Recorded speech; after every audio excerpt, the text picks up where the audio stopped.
see, it's not just me. Jeff, why do you insist on doing this dumb internet shit on TV? I look and see, it's not just me. This place is a fucking joke, man. You're a clown. I quit. So many of us have stood where I stand. We are the young, so raise your hand. So many of us have stood where I stand. We are the young, so raise your hand. We call us problem child. We spend our lives on trial. We walk an endless mile. We are the youth gone wild. We stand and we won't fall. We're one and one for all. The writing's on the wall. We are the youth gone wild. No. It doesn't make logical sense, but it makes. Well, yes, of course. But it makes wrestling booking sense. Of course, this makes no sense. Of course, okay, it makes no sense. However, in pro wrestling booking, which often makes no sense, you would do that. It's about making money. It's not about anything else. Wrestling's always been about making money first and foremost. That's it. Yes, I look and see, it's not just me. Last weekend was the greatest weekend in AEW history. This is the greatest week. I look and see, it's not just me. Security, my safety, my life was in danger at a wrestling show. So many of us have stood where I stand. We are the young, so raise your hand. So many of us have stood where I stand. We are the young, so raise your hand. We call us problem child. We spend our lives on trial. We walk an endless mile. We are the youth gone wild. We stand and we won't fall. We're one and one for all. The writing's on the wall. We are the youth gone wild. We call us problem child. We spend our lives on trial. We walk an endless mile. We are the youth gone wild. We stand and we won't fall. We're one and one for all. The writing's on the wall. We are the youth gone wild. Wild. Yeah! If you're familiar with how we do things often here on these Wednesdays, it's a lot like one of my favorite movies, Time Cop. What? Fuck you. Fuck you. Yeah! Yeah!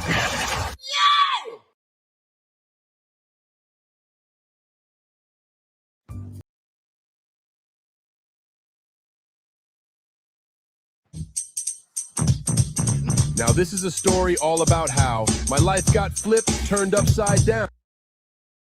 And I'd like to take a minute, just sit right there. Born and raised on the playground is where I spent most of my days, chilling out, maxing, relaxing, all cool, and all shooting some b-ball outside of the school.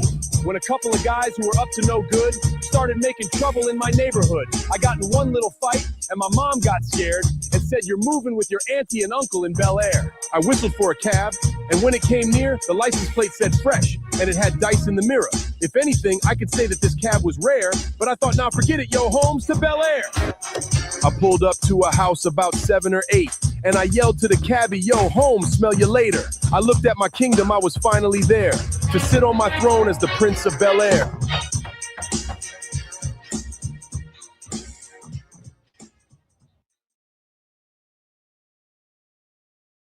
Welcome, welcome, step inside.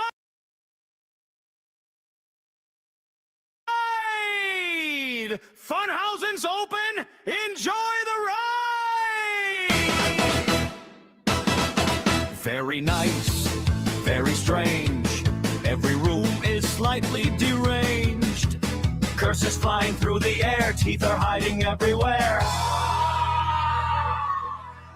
Coins go blink inside the jar. Everyone's a spooky star. Laugh a little, strike a pose. Watch out where that ghoulie goes. Clap your hands, ring the bell. Everything is weird as well. Funhausen, Funhausen. Come on in and dance around. Very nice, very evil. Silliest place that can be found. Funhausen, Funhausen. Raise your hands and shout, hooray! Laugh a little, curse a little, then do it all again today. Good stuff. Boogeyman, must you? Spin around, strike a stance. Everybody do the monster dance. Jiggle, wiggle, jump and cheer. The weirdest fun is waiting here. Funhausen, Funhausen. Everybody sing along. Very nice, very silly. Now you've learned the Funhausen song. Very nice, very evil. See you all before too long.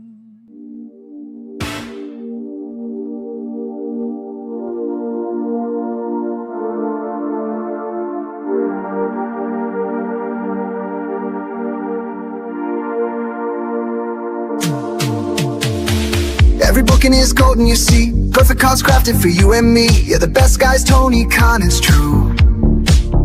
Triple cup, best damn booker in the land. 3 red cups stacked up, always in command. Triple cup, living legend of the fight. Just a call away from making it right. Never see him back hard, no way. Got the whole roster locked in for the day. A Crimson Tower, modern art.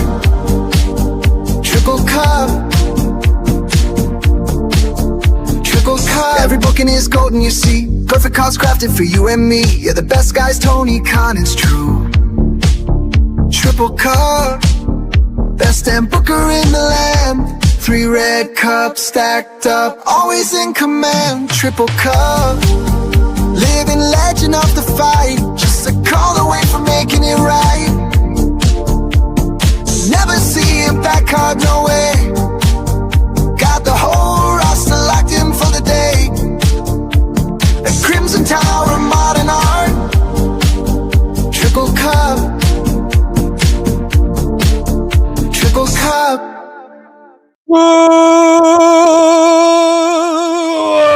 What's happening, everybody? Welcome to another eclectic edition of PWT Live Show. It is a Wednesday, the OG live show, Wednesday nights. How are you guys doing? Welcome. We have a spectacular show on deck this evening, and I am excited for it. A little bit of a late start time, but oh well. That's the beauty of streaming. We kind of just you guys just do it when you do it, you know.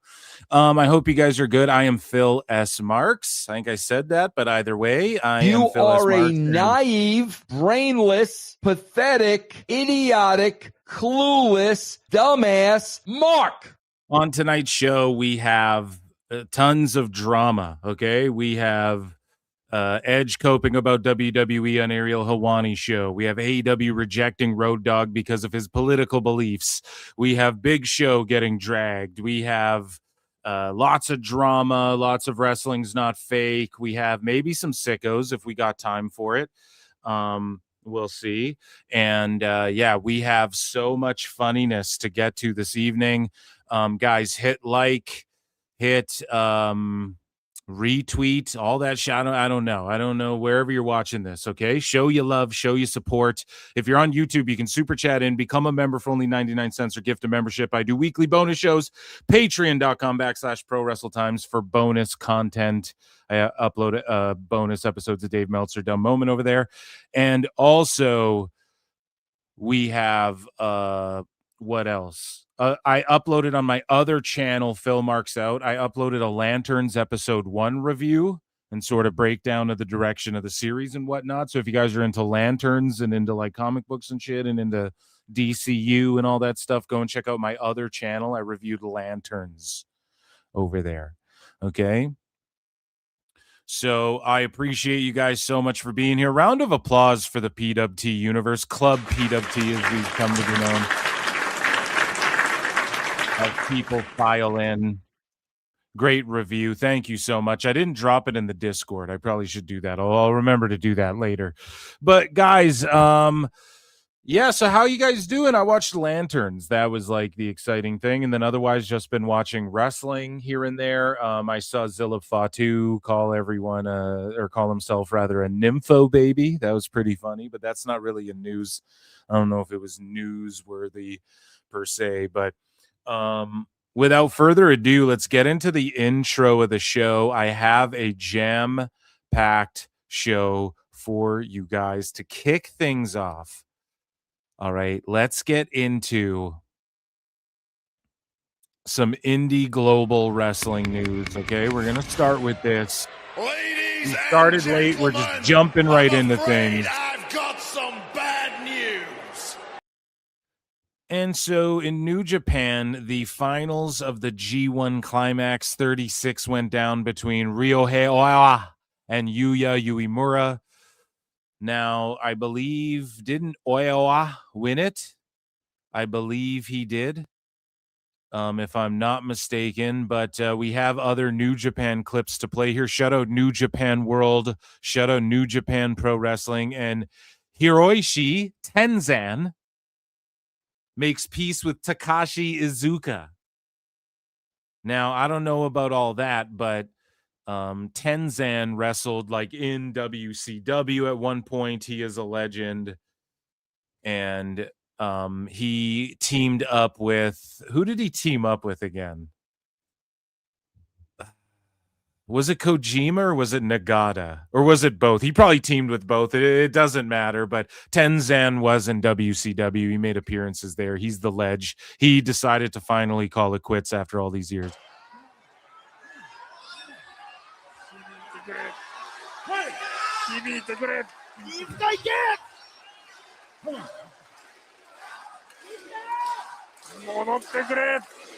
So like that dude's 1,000 years old, you know. But Tenzan, who remembers Tenzan in WCW a little bit? So that's not even him. Tenzan's the other dude. But another gentleman named Shun Skywalker arrives in New Japan, and he joins immediately with House of Torture.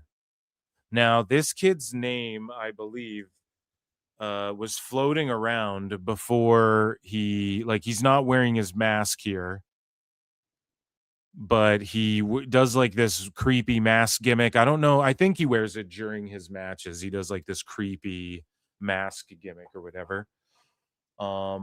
Ladies and gentlemen, to kick the show off right, Chris Jericho.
Sorry, things going on at the house. So Shun Skywalker, he arrives in New Japan. He was doing this masked gimmick, or maybe he still does, I don't know, but he joined the House of Torture, and he's had a long run. I'm calling him a kid, but he's had a long-ass run with Dragon. Speaking of New Japan, the title for Tokyo Dome on Monday, January 4th, 27 has been decided as Tokon 55 years, Wrestle Kingdom 21 in Tokyo Dome.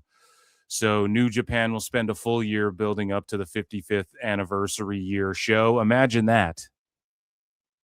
Imagine doing that. So that's good shit. We move along here. And I thought we had who won in the finals there of the G1. I may not have. So the winner was Oiwa in the G1 final. And people have a lot to say about this match. I guess it was more like old school style. And Dave Meltzer has to find ways to sweep for it. We'll cover that on Dave Meltzer Dumb Moment of the Week, which goes down live every Thursday on YouTube. So shout out Oila. But speaking of New Japan, Jeff Cobb is back in New Japan, of course, because where else was he going to go? There's something with certain guys in AEW where, like, Tone would use Cobb a couple times here and there. But it's like, I don't know if Tone really wants to sign this guy. He didn't like Evil. There's just guys that Tone gets it in his head. He doesn't like them, like Takeshita. Or not Takeshita, pardon me. Takahashi. Pardon me if I conflate Takeshita and Takahashi. We're going to learn whatever Takahashi's new name is in WWE. I doubt it'll be Takahashi. If they just call him Takahashi, or even just Hiromu, they should just call him one of those, just Hiromu or Takahashi if they don't want to use two names. Either way, though, there's just certain guys. I don't know if Jeff Cobb falls in that category, and maybe he'll end up showing up in AEW more frequently because it's not like we haven't seen him there. Just like I think we've seen Tsuji once in AEW, but he kind of doesn't want to defend the title. And Tone's like, no, you can come defend the title here. But Jeff Cobb might be on that list of like, you'd think Tone would bring this guy in right away because people talk about real wrestling. He's the realest wrestler they could, next to Lashley, they could put on their fucking roster. So either way, Cobb is back. He takes out Callum Newman, who I believe Newman's trying to put weight on because his size is a big factor. And he's just doing that by like drinking beers, he's just like getting pudgy and kind of doughy. And I don't know, man, he's just an Osprey mini. He's just Timu Osprey. I just don't think this is the guy to like carry shit into the future of New Japan. But Cobb's back. And if he's not with United Empire, if he's not down with that crew and he's doing his own things. But he writes the caption, you know your body best. Something feels off, get it checked. Blessed it wasn't anything really bad. Love you all. Let's do good today. And it's like this creepy fucking, it's like I don't even know how to describe it, but there's like hair growing on the top. And this guy goes, what part of your body is that? And Jeff Cobb goes, my foot. So that was like growing in or on his foot. And there's like hair on it and shit. It's one of the most disgusting fucking things I've ever seen in my life. So, yeah. Shout out Jeff Cobb. We move along. We have some indie wrestling news here. And speaking of formerly being in WWE, Lance Anoa'i announces he will retire from pro wrestling in March 2027. And I think he's done like a couple power slaps or maybe one power slap. I can't remember. Shira's beat like multiple pro wrestlers. And so in other indie global miscellaneous news, let's go to the indie. So the Skyscrapers reign is over. Shout out MLW and MLW Fusion. The Good Brothers won the MLW Tag Team Championships. And you got to think all the Corbin stuff that was taped months in advance that they somehow kept so well under wraps that even the dirt sheets didn't fully know what was going on with Corbin and all of these things. Because, they'd have all just stooged the outcome of 12 MLW shows. And I don't even know if Corbin was on this, but his storyline's got to come to an end. I don't know if there's going to be a blow-off match that they taped. And it's crazy they were able to tape all of this stuff so far in advance involving Corbin or Dyer, whatever you want to call him. But yeah, the Good Brothers win the MLW tag titles.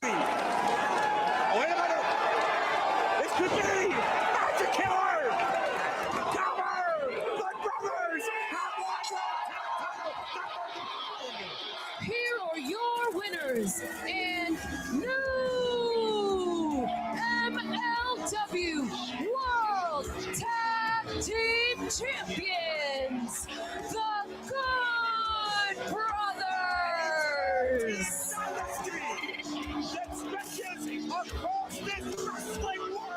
Yeah, so Corbin was in the shit.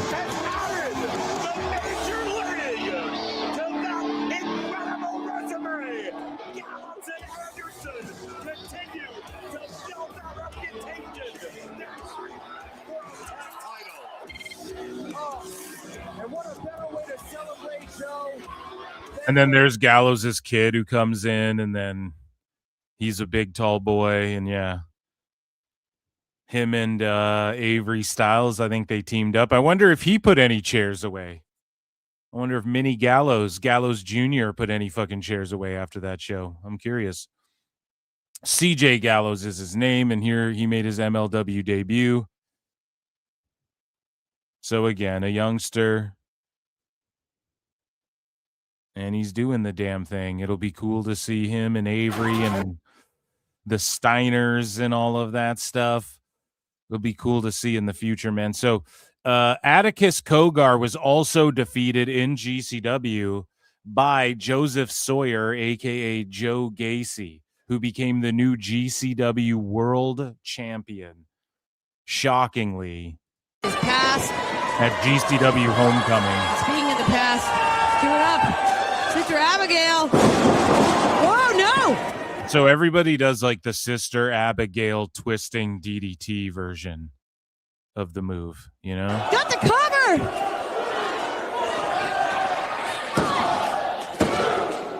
And a new GCW World Champion, Joseph Sawyer!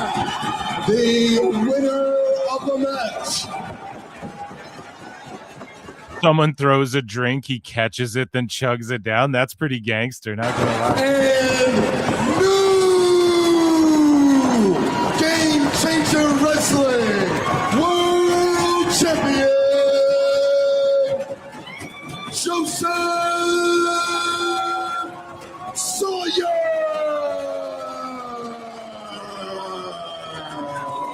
What did we just witness? Joseph Sawyer! So Gacy becomes the champion again. They have a WWE ex-WWE guy. We have an ex-WWE guy coming in and winning their title on the GCW scene. You know there's going to be some people mad about that. What was that guy's name? Eric Cannon, who got mad at AJ's kid and whatnot. And again, you're going to see this throughout this show. Stephen Borden Jr. and all these other people's kids, none of them are putting away chairs, and you're going to get people mad at the fact that ex-WWE guys are showing up on the indies and fucking winning belts. But with that being said, Gacy is like respected and revered in the indie scene, if you will. He's a guy that I don't think anybody thought would have made it as far as he did, even in WWE. And so this only benefits everybody involved because he'll do some cool shit and he brings more eyeballs. And again, he's respected in that world at least. You know, it's not like when Cardona went over to Deathmatch and won all these belts. He really had to. He brought more eyeballs. People were mad about it, though, but he really kind of earned some of those stripes by doing some death matches and whatnot. But shout out Joe Gacy. It's just cool to see, like, the Wyatt Six folks doing stuff. Honestly, it's shocking that, like, I'm not surprised they got released because they weren't really doing anything with them. And when you don't do anything with your toys, you fucking sell them or you give them away, you know, as unfortunate as that is. And like, but it's shocking in that how much effort was put into the whole Wyatt Six thing. And, it's shocking they didn't have it's more shocking they didn't have plans, I guess, than they were released. But, you know, it was kind of expected, but it's still like, oh, you didn't want that one to be true. And it's also because the people that they chose to play the folks in the Wyatt Six are all likable. Like, the fans have gotten behind Nikki Cross in the past when they give her a dumbass superhero gimmick and she makes it work and people end up getting behind her. And Joe Gacy's a guy that a lot of people have gotten behind. Loomis, Sam Shaw, a lot of people saw way bigger things for his future. Bo Dallas, I mean, I believe. You know, dude, I believed before we were believing in Joe Hendry, dude. I was believing in Bo Dallas, right? I was a believer. So it's just good to see everybody kind of doing their thing. And then Eric Rowan, of course, like, you're the OG Wyatt family. Right, he'll always have that forever. But speaking of MLW, man, and GCW. We got some GCW controversy here. But first, MLW and Malachi Black had preliminary contact a number of months ago. This according to Fightful Select.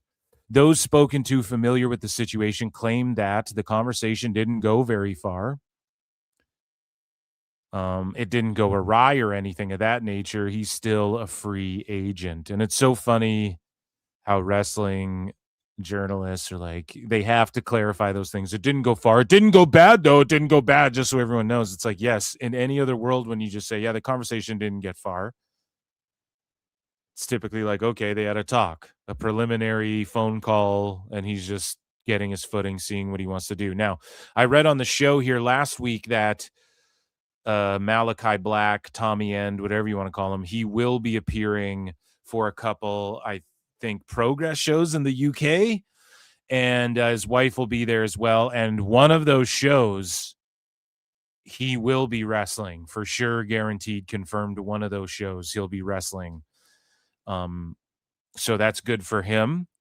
But I've been saying Malachi, Zelina, Cross, Scarlett, there are stories to be told there. 2-on-2 tags, 1-on-1 women's, 1-on-1 men's. Eventually they all team up and have to fuck up some other people. Malachi versus your boy Killer Cross, I think could be really fucking cool. Especially these guys are both like we're the spooky storyteller guys, you know? Do it together, man. Give us something then. Let's see you both go full peak and give us a fucking story then. That being said, there was a lot of comparisons of like, oh, Scarlett and Malachi are just replacing Cross and, or pardon me, Zelina and Malachi are replacing Cross and Scarlett on SmackDown and whatnot. And then they got released too. So who knows if there's like some behind the scenes, not even saying heat, but just like egotism that might affect anything. That could be a possibility. I'm throwing it out there, you know, but that would be cool for MLW. I really want to see MLW blow up, and I want to see them blow up and compete with like TNA. That's what I want to see MLW do. Okay, so the Indies, man, Maple Leaf Pro, they linked up in the CFL there, bud. Old Canada there, buddy. Maple Leaf Pro linked up with the Hamilton Tiger Cats there, buddy. The Ticats. CFL Canadian football. You guys know it, and it ain't soccer, okay? But yeah, let's see this crossover here. The Good Brothers were out there enjoying some good old Canadian, buddy. Way more intense. Way more extreme of a game, dude. Only 3 downs. What do you guys think about that? Oh, shit. So we move along here.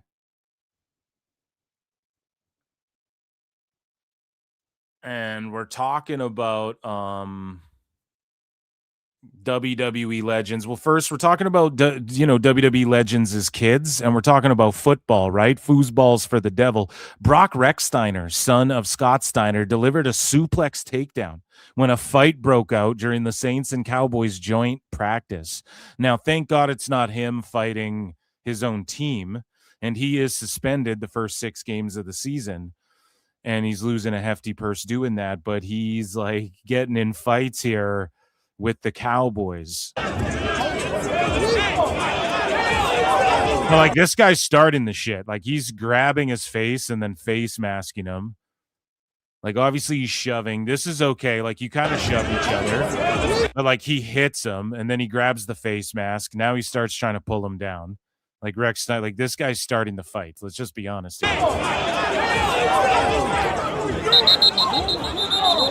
Because like anyone who plays football know, like the start of the video, it looks like they're all kind of like play just ended. I'm assuming this is just visually what I'm seeing. Like, you have people walking off, but you have a bunch of people separating in the middle still. So there's a little bit of pushing and shoving and shouldering when that goes on. Then from there, he's just like continuing the fight, you know? So Rex Steiner's like, I'm going to fucking suplex you.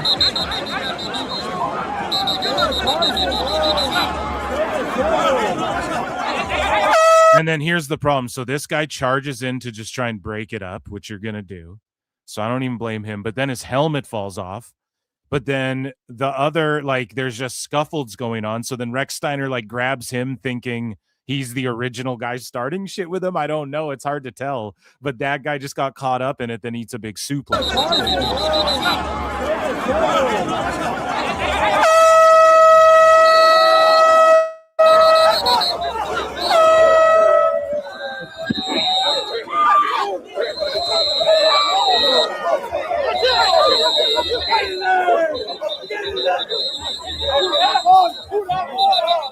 And so, I mean, you can't even really see what happened, and like once it gets to a certain point. But yeah, he stops fighting with the one guy and then like is grabbing the other guy who gets his helmet knocked off, and it's kind of feel bad for the dude. Speaking of feeling bad, man, WWE legend Slick underwent open heart surgery. Hopefully feeling better.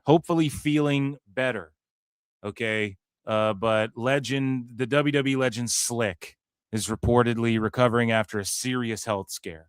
According to Steve Stasiak of Book Pro Wrestler, Slick suffered a heart attack, underwent open heart surgery, and is recovering slowly in the ICU. Per Stasiak, Slick reached the hospital in time, made it through surgery, and is said to be on the mend. Thank God. The update was shared by Andrew Anderson, who said, okay, I don't care who wants to take the credit for the man's heart attack, right? God bless him, and hopefully he stays recovered and everything. Speaking of somebody who's on the mend and seemingly recovering, Justin Credible, who accuses a wrestling promoter of stiffing him after a show in a completely non-sexy way. Okay? Sorry, Gooners. But Justin Credible was speaking to Monty and the Pharaoh, and he opened up about the reputation that has followed him and why he stopped giving much attention to people who criticize him. He says these people just are a pariah. They look to hit people when they're down. Like they take advantage of any dude. If you go back, I have 30 years in this business. I don't talk shit about anybody because we all have ups and downs. Justin says, and do I ever once get, oh, and that's funny you say that, that promoter, that show. What's his name? Scott something, right? Scott Wilson or something? Scott Wilder. He owed me $200. He stiffed me $200 that day. I didn't say anything to him about it. He had the now and that I'm doing good. And just because it was mentioned, he had the balls to text me. He said, oh, I hear you're doing good. I don't complain when they don't, they don't pay me money they're supposed to. That's okay. But because my behavior might not be to your liking and I'm not being a dick, I'm just simply stepping out to smoke a cigarette. I'm the bad guy. I don't know, man. I just wish Justin Credible would stop like doing these interviews and if people are paying him for them, then it is what it is, but he's had so many ups and downs and so many bad stories and shit. And when you go out there and you go on some Mark's pod and this is all they want to talk about, which obviously what else are they going to talk about? But I don't know. It just sucks to he's like, yeah, this guy, I didn't call him out, but here's me calling him out type shit. And I don't know, dude. It's like at some point when you've gone so deep down, you got to just etch a sketch, reassess, and go, okay, I don't know if Justin Credible has kids or, everybody's just got to reevaluate and be like, hey, do we hate this guy or does he really need help? And a lot of people have said we tried to help him, but he didn't, we don't believe him and stuff. Like Stevie Richards made that video where he's like, I don't know. I challenge him. I don't think he'll fucking change. And I challenge him to do better. And then obviously Maven here. Maven here. Between the years of 2002 and 2005, I had the greatest job in the world, being a professional wrestler. So, and then he kind of did a follow-up where he's like, hey, man, whatever. I don't know, dude. I just hope he's doing well. And you just got to let all this shit go, at the end of the day.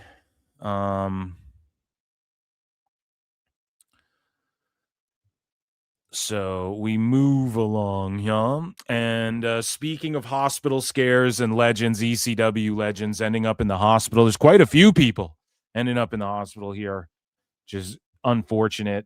It's the end of summer, okay? You want to feel good going into the fall. It's almost spooky season, everyone. But the Blue Meanie, he suffers broken ribs after a fall. So he fell in his house, and he says, if you're trying to reach me and I haven't replied, I'm dealing with broken ribs after a fall. I'm in a huge amount of pain. On top of that, I've had a death in the family. If you have any special vibes to send my way, I can really use them. Yeah, dude, Club PWT sends you the utmost positive vibes. Everybody we're talking about here. Okay, love them or hate them, chat. You send your goddamn good energies for these wrestlers, put their fucking bodies on the line for our entertainment, okay? Whether you think the Blue Meanie was a schlub or not. I was always a fan. I always liked the BWO. I always liked the NWO knockoffs, but I was a kid at the time, and that's why it worked, So we move along. And speaking of people ending up in the hospital here, Janel Grant is hospitalized here with a concussion, broken ribs, and a lung hemorrhage. And it's like, whoa, man. So at first, I'm like, what happened? Like, is Vince trying to fucking... No, I'm just... This is allegedly, this is a cartoon, and this is all my opinion. Allegedly. Not real. This isn't even real, right? But I'm like, what the fuck, What is Vince trying to get out of? What is he... So... This is what went down, I guess, okay? She says that it was on my walk back to bed that Okay, here's the problem with Janel Grant. First off, we always knew she just wanted the money. A lot of people close to the situation believe Vince, actually loved this woman. And that's why it got ugly on his end, and he's like, no, I'm not giving you the $3 million, pal, because it's just like he was heartbroken. And she clearly wanted money, which is whatever. I mean, that's the adult agreement they got into, and why else would she be hanging out with a fucking 80-year-old dude? You know what I mean? Let's just be honest here. And so... it moves into privacy, whatever, but she went on these faux transparent rants about I'm doing this for any victim and anybody who feels like they don't have the courage to speak up and da-da-da-da-da. And she just came across kind of crazy, and it just doesn't appear that way because it ended up going to private arbitration and all this shit. So if it was really about no, I want to see this monster behind bars or what, if that was really her intent, then she wouldn't have agreed to just accept money or whatever,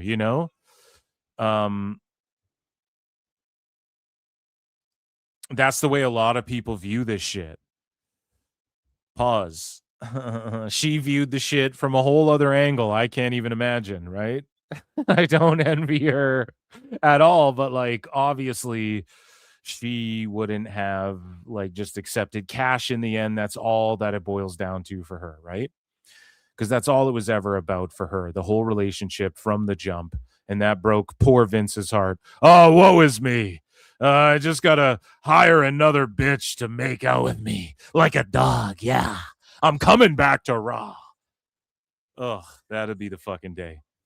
But now she's oversharing a step-by-step account of how she's having blackouts and getting beat up in her sleep. She's just fainting and passing out because why?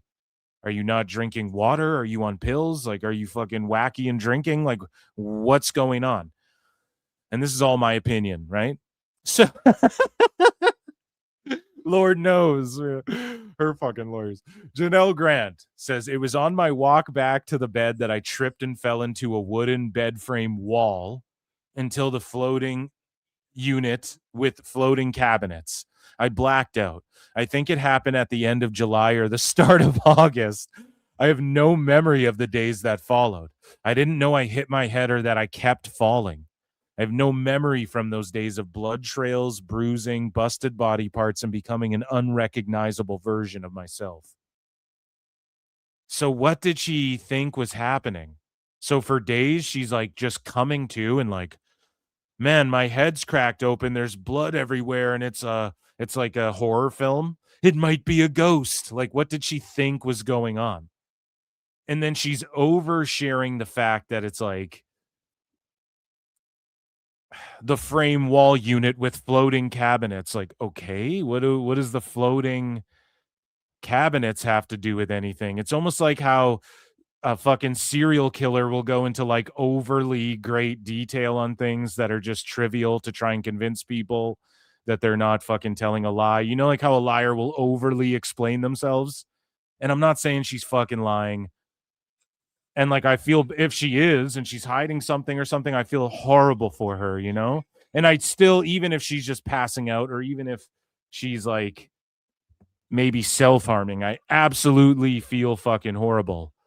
But this just seems weird, you know? This seems like a weird story that who's asking her this? She just takes it to her Instagram to fill everybody in on this. It's like a cry for attention or something. I don't know, but it just seems mentally unwell. I hope she gets help, you know? So she goes, I have no memory, unrecognizable. She goes, my next memory is days later. I was being driven to the hospital out of concern about my well-being. I had a concussion, broken ribs, and a lung hemorrhage. What the fuck? I remember crying during the information intake. Married, family. Now, this is the point where it's like, whoa. She goes, I remember crying during the information intake. Married, family, employer, insurance, emergency contact. I didn't have any of these. Okay, so is this like your cry for help? Is this like a novel? So, and again, I'm not trying to be dismissive of this lady, but this is like the third kind of weirdo thing she's put forth where it's like, okay, your memory was days later and someone was driving you to the hospital because of the concern of your well-being. Who? Was it a random stranger or was it someone you know? So when you're like, I don't have family, I'm not married, no employer, no insurance, emergency contacts, I didn't have any of these. Who drove you to the hospital? Someone just found you on the side of the road? Passed out, lung hemorrhaging? Like, I don't, it just seems like what she's going through. I feel bad. I don't want anyone to go through that. But then you're adding like, this is my fight song, right? Like you're adding your fucking life fucking story to I don't know, dude. I don't know. It just seems like a cry for attention as much as a cry for help. Maybe those take form in the same way. I'm not trying to be like insensitive here, but like so she goes, every area of life has been impacted down to my skin and bones. Holding a job, support system, safety, mental health. So why can't you hold a job? Support system. Okay, so people don't want to hire you. You have no support system. People don't want to support you for some reason. Safety. Now that's a concern, I guess, if you're like a single lady in the world. Mental health, clearly. Physical strength, finances, and stability and everything. Now, what happened was she got suckered in by a bunch of lawyers to spend ungodly amounts of money in order to get her to sue Vince for a bunch of money. Right? And it's so unfortunate that this is the direction this all went. Now, Vince just should have paid this lady, but I do feel bad that she's getting roped in by like predatory motherfuckers these lawyers who clearly, made her spend every goddamn dime suing Vince McMahon to where now she's going to get a payout, and how much of that is going to go to the lawyers. And she doesn't have insurance set up and shit. Like, surely Vince helped her with that or would have. No? I don't fucking know, man. So she goes, here's the irony. Despite everything in my life breaking, I've never felt more alive. I've also never believed more in the power of humanity to rally around someone in need. If this happened last year, the year before, I can't think of one person with enough consistent presence in my life who would have detected that I was injured and needed to go to the hospital. So then what do you mean? Why were you crying at the doctor being like, I don't have family, friends, or emergency contacts? But then down here, you're like, there's people who are in my life so consistently that they knew something was wrong because my head was bashed in and I had a punctured lung and my ribs were broken and there was blood trails in my house. It just kind of doesn't add up. Like, I hate to be Detective Phil here, but like, God damn. So she says they made calls, cast a net, and did things I can't remember because I concussed. So how they treated me in the room in that moment, reflected what's in their hearts: compassion, patience, kindness. And then she posted pictures like of all the bruises on her legs, and they look like, I don't even know how you get little bruises like that. Like, it just looks like someone Charlie horsed her a bunch of times. It's almost like if she stood there and let people like hit golf balls at her legs and arms. And it's not like a severe beatdown. They're just like little bruises, like little whole bruises. It's almost like, I don't even know how to describe it. It's like if you just knuckled yourself in the leg. Do you know what I'm saying? Like, you guys can see that. If you just like punched yourself in the shin, it would look like that. Or if you just like kicked a fence, you'd get, you like trip going up the stairs or something like that. So I'm not trying to diminish her injuries either. It's I just hope she's all good, I guess. I don't know what to say. And yeah, we'll see. It's also sucks that she even makes these segments now, right? But it was awfully weird. My antennas went up on this one, as they say. And speaking of antennas going up, dude, this is something I want to see, okay? David Arquette wishes a sequel to Ready to Rumble would be made. And he says, I wish we could make one sequel or another sequel, rather, or a sequel to Ready to Rumble. It's difficult because of if as film doesn't make, holy fuck. It's difficult because if a film like Cultaholic, God, all these aggregators don't edit, or they just copy and paste and then don't edit, and it fucks me up, dude. I'm dyslexic. I can't read this shit. It's difficult because if a film doesn't make a lot of money when it first comes out, it's hard to drum up the interest for a sequel, but someone could always start a campaign and write Warner Brothers. Here's the thing, brother. Let me warn a brother right here, okay? Warner Brothers ain't making shit. They're about to let Barbie slip through their fucking fingers, which is crazy. They may have already done that. And Warner Bros. Ain't making shit right now. And a lot of people are crying about, oh, all these jobs are going to get held up. Or, if Warner Bros. Merges with Paramount, all these jobs are going to go away. And it's like, what about all the jobs that are going away with this shit being held up in court? Like, what the fuck are we talking about? And you don't know that. And especially when the Ellisons go, no, we promised 30 theatrical releases. Right there, he's saying, don't worry, we'll put it on paper. There will be this many jobs or whatever. They're just holding it up for political reasons. It is what it is. But the longer this shit stays held up in court like that, My Adventures with Superman did its highest ratings on HBO Max in their third season, and they're hoping to get renewed for a fourth. And according to everyone, it's a success for HBO Max, and Warner Bros. Considers it a success, but they're just canceling it even though it's doing their highest ratings. Because why? Because Warner Bros. Doesn't know what the fuck is even going to happen in the future. And everyone wants this sale to go down but California, which is lame as fuck. So it's interesting because doing your highest ratings, quote unquote, on HBO Max in history can still get you canceled. I was told that couldn't happen. Superman's getting canceled. Do you not think AEW could be?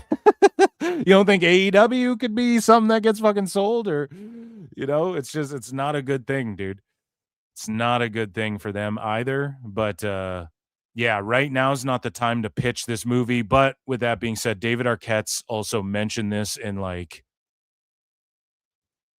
1,000 interviews at this point. He's brought up that he wants to do Ready to Rumble.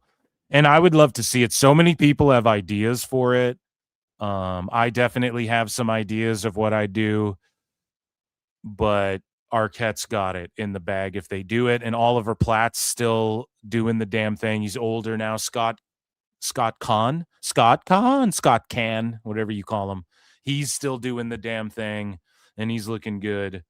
He was in what show was he in for a while? Like, not Miami. Was it Miami Vice, or there was some show he was in, and it was like a cop drama for a while too. It was good to see him in that. And yeah, there's so many different avenues you could go with this, whether it's a story of them, because this is like many years in the future, so they could be retired at this point, and then they have to get convinced to find Jimmy King and get back in the spotlight, or some wrestler seeks them out because they're like, oh, I'm down on my luck, and we all heard the stories about you and what you did for Jimmy King. Or some people are saying it could be more focused on the indie scene now, because they would need obviously Tone would step in and be like, AEW. And then Tone would be in the movie as Titus Sinclair. I'm Tonus Sinclair. Yeah, I'm true with you, Britt Baker. It's about them jumping Britt Baker out of the biz and shooting on her. Tone takes over for Titus Sinclair.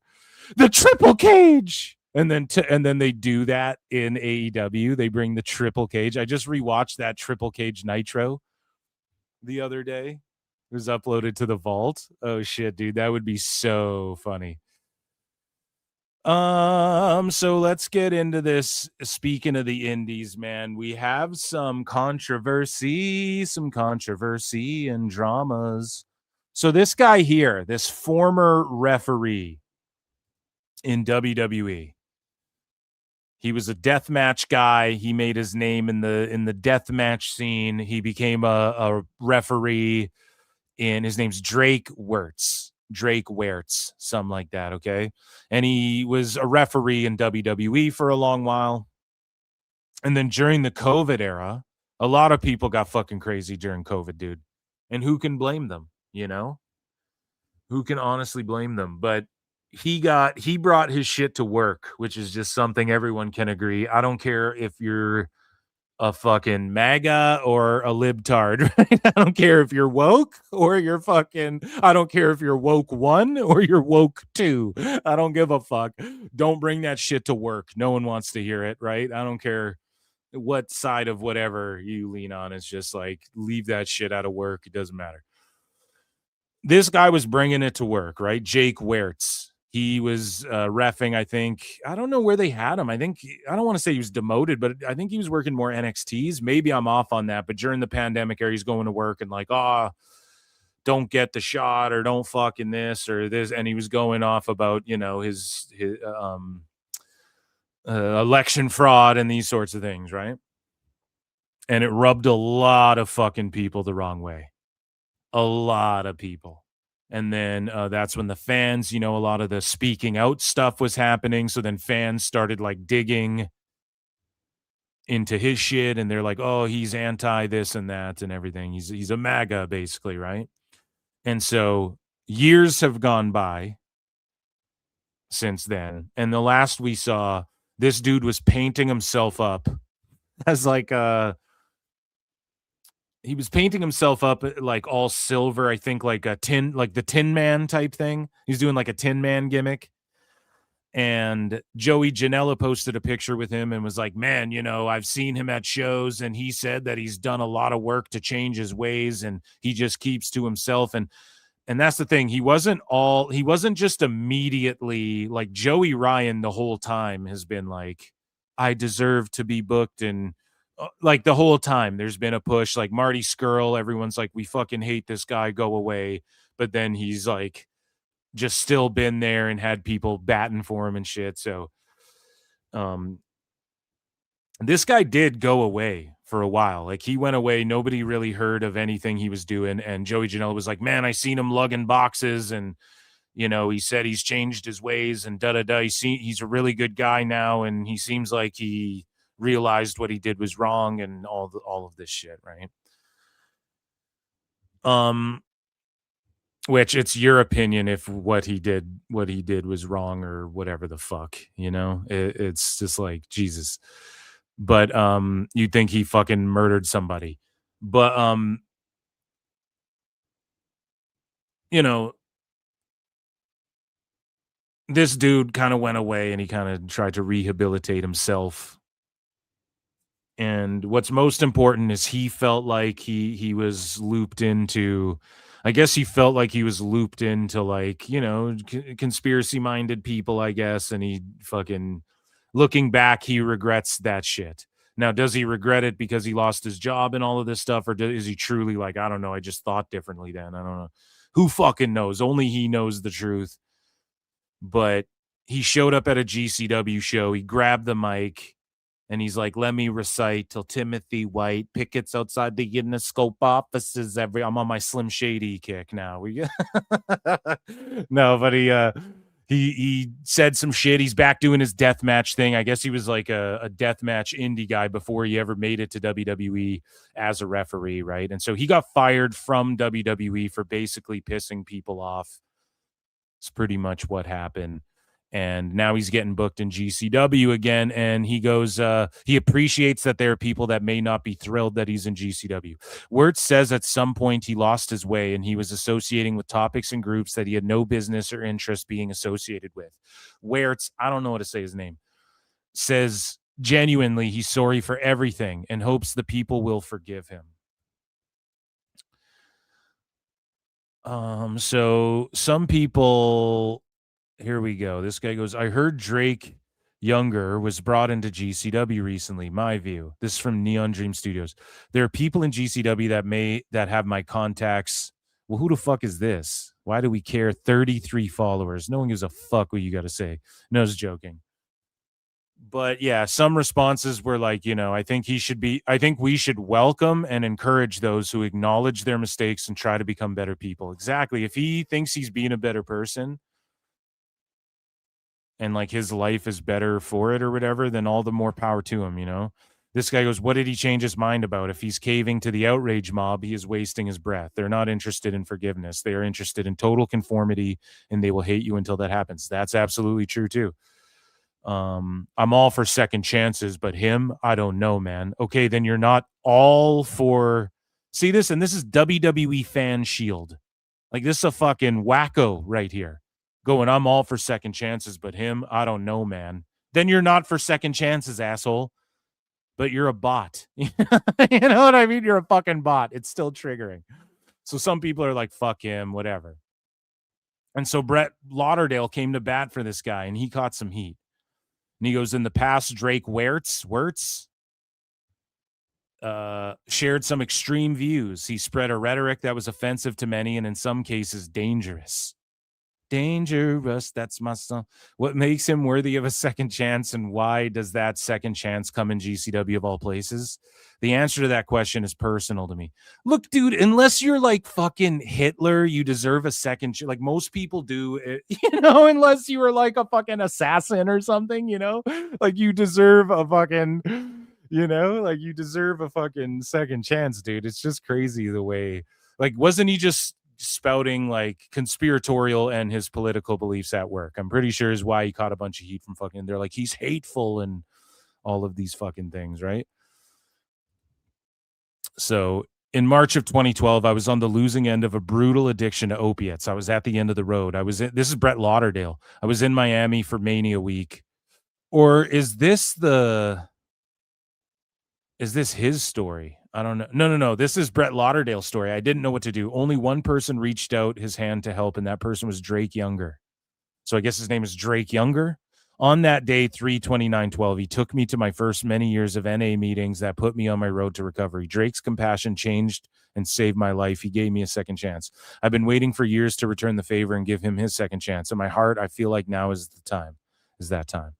You're right. And some people don't want to give him a second chance, and they don't have to. That's their choice, and I can't fault them for making that decision. Personally, I'm a believer that people can change. I've seen it happen. And I think the most powerful thing we can do as humans is give people that opportunity to make amends and right their wrongs. How can we as a society move forward if we can't be open to forgiveness? I agree. It's one thing to say you're a different person, but it's another thing to live it, show it, and prove it. I can only speak on my most recent experiences and those of a trusted, diverse group of peers with opinions I value. If it turns out I was wrong or that I missed something along the way, I will admit this was a mistake, and that will be the end of this experiment. In my opinion, this is an ongoing process, and Drake has to do the work to show it. And then he goes, using proceeds from his pay for this weekend's appearances, Drake has asked GCW to make a donation on his behalf in the amount of $250 to Garden State Equality. GSE is New Jersey's largest LGBTQ plus advocacy group. Hopefully this is the first of many actions on the path to proving change. And so someone from Fightful quote tweeted this and was like, giving $250 to the gays. Yeah, that'll make this go away. And it's like, bro, that is more ignorant than anybody's willing to admit. Oh, yeah, right here. So _ this is the person who works for Fightful, who has me blocked, because everyone at Fightful's got me blocked. Auntie Collins, Sundays on Fightful overbooked. Their videos, dude, Fightful overbooked get like 68 views on some of their videos, bro. It's so bad. Now, I'm not trying to view shame, but like for the amount of subs they got and the fucking way that these motherfuckers try and gatekeep wrestling and shit, and how this is what, when you Google shit,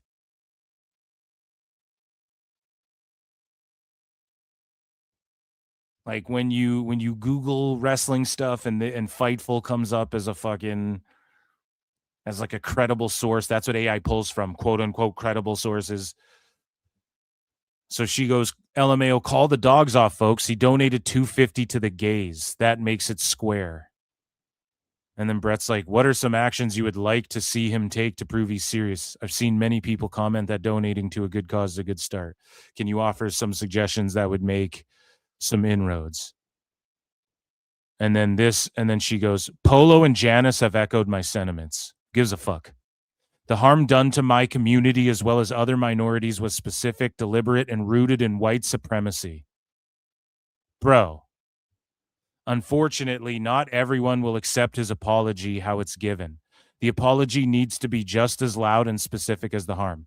So apologizing to people in private years ago, grabbing the mic and apologizing in a fucking ring to the people at a show, and then making donations to your community, quote unquote, isn't as loud as being backstage and being like, man, fuck them queers. You know, like, I don't know what he was saying, but let's say that's what he was like. He was going to the extreme. That's not good enough. Like, how else do you? It's like, no, you're just a virtue signaling fuck. Okay. And you're cringe as fuck. Like, that's simple. Where is he supposed to start? How is there an immediate fucking... So you have to start slowly. You're going to, let's say you're making a change and you're going to donate to LGBT. It's going to take multiple actions. So that comes over time, right? It can't just be immediately right now. It's like the fucking Lantern show. Everybody sees episode 1 and they're like, oh my God, what are they doing? Fucking lanterns. It's like, well, it's there's 8 episodes, right? So it's like an 8-hour-long movie. So you saw the first episode. It doesn't mean everything's done right here. And this is what you like. Let there be more story to be told here for the, you know what I mean? You got fucking 2 months worth here of story to be told. Let's fucking relax. You just want it all right now. So what does she want it all right now? And notice she gives no fucking actual. It needs to be beyond a donation. For me, that looks like a fake attempt. Just the in-ring promo apology isn't enough. So nothing's enough so far.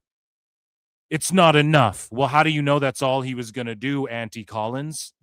How do you know that's all he was going to do? I hate that I'm even sweeping for this fucking guy right now, but it's like, how the fuck do you know that's what his end game was and there wasn't more actions to be taken? It's crazy. It's not enough yet. Okay, well, he just started making amends, and years ago, Joey Janela was like, he's making amends, and like a couple years ago or whatever.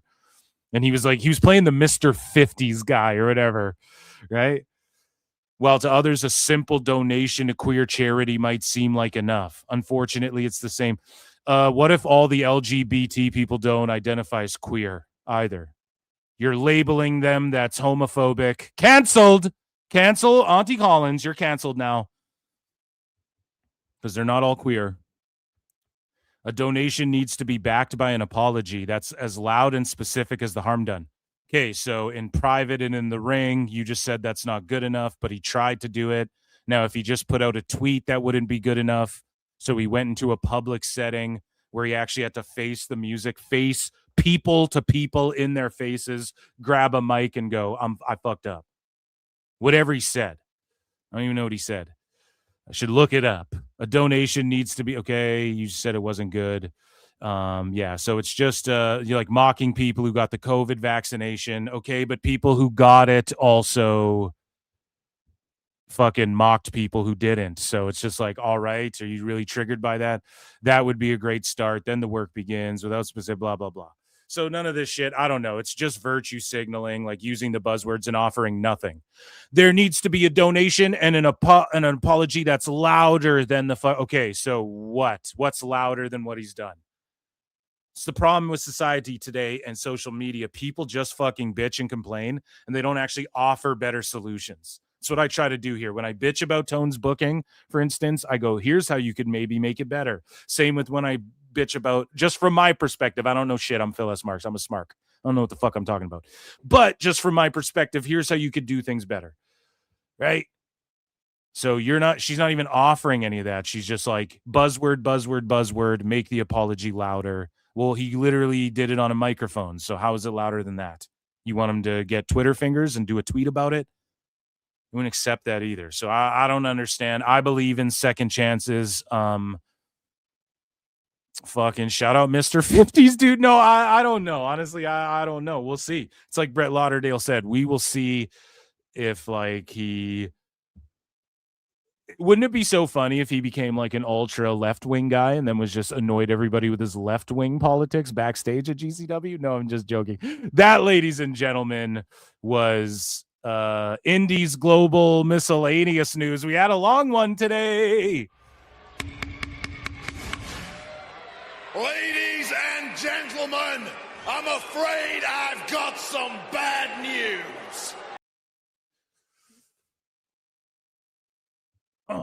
Okay, so let's get into some more news, guys. We got news. We got all the motherfucking news. Everybody hit like if you're watching on Twitter or whatever, retweet this shit. Share this shit. All of that good stuff. Hit like, become a member. Okay, I do weekly member shows. Patreon.com/ProWrestleTimes. It's pinned in the chat in YouTube. Check out YouTube, all that good shit, guys. Thank you so much for all the supports. So let me throw this in the bookmarks on the fly. This in the bookmarks on the fly. This in the bookmarks on the fly. So what else? What do I got written down here? What are we going to do next? Let's jump into TNA news, folks. Wow, what was and that was the intro to PWT, by the way. That was the intro, guys. And over on my other channel, I did a Lanterns episode 1 review over on Phil Marks Out. I'm going to change this picture here because that post is dated as fuck. And shout out the new subs over there. And yeah, I talk about pop culture and comic books and all that good shit over there. So make sure you guys check it out. Way different content than this, but hopefully you guys enjoy it. I reviewed Lanterns. What's chat saying tonight? I missed it here. Been sick and my mom's had a stroke. Oh, God bless you, Miguel. Make sure you come hang out and say what up. Hopefully I can give you some laughs. I know that last shit was cringe, but Jesus. Guarantee Auntie Colin smells like stale wine and cat piss.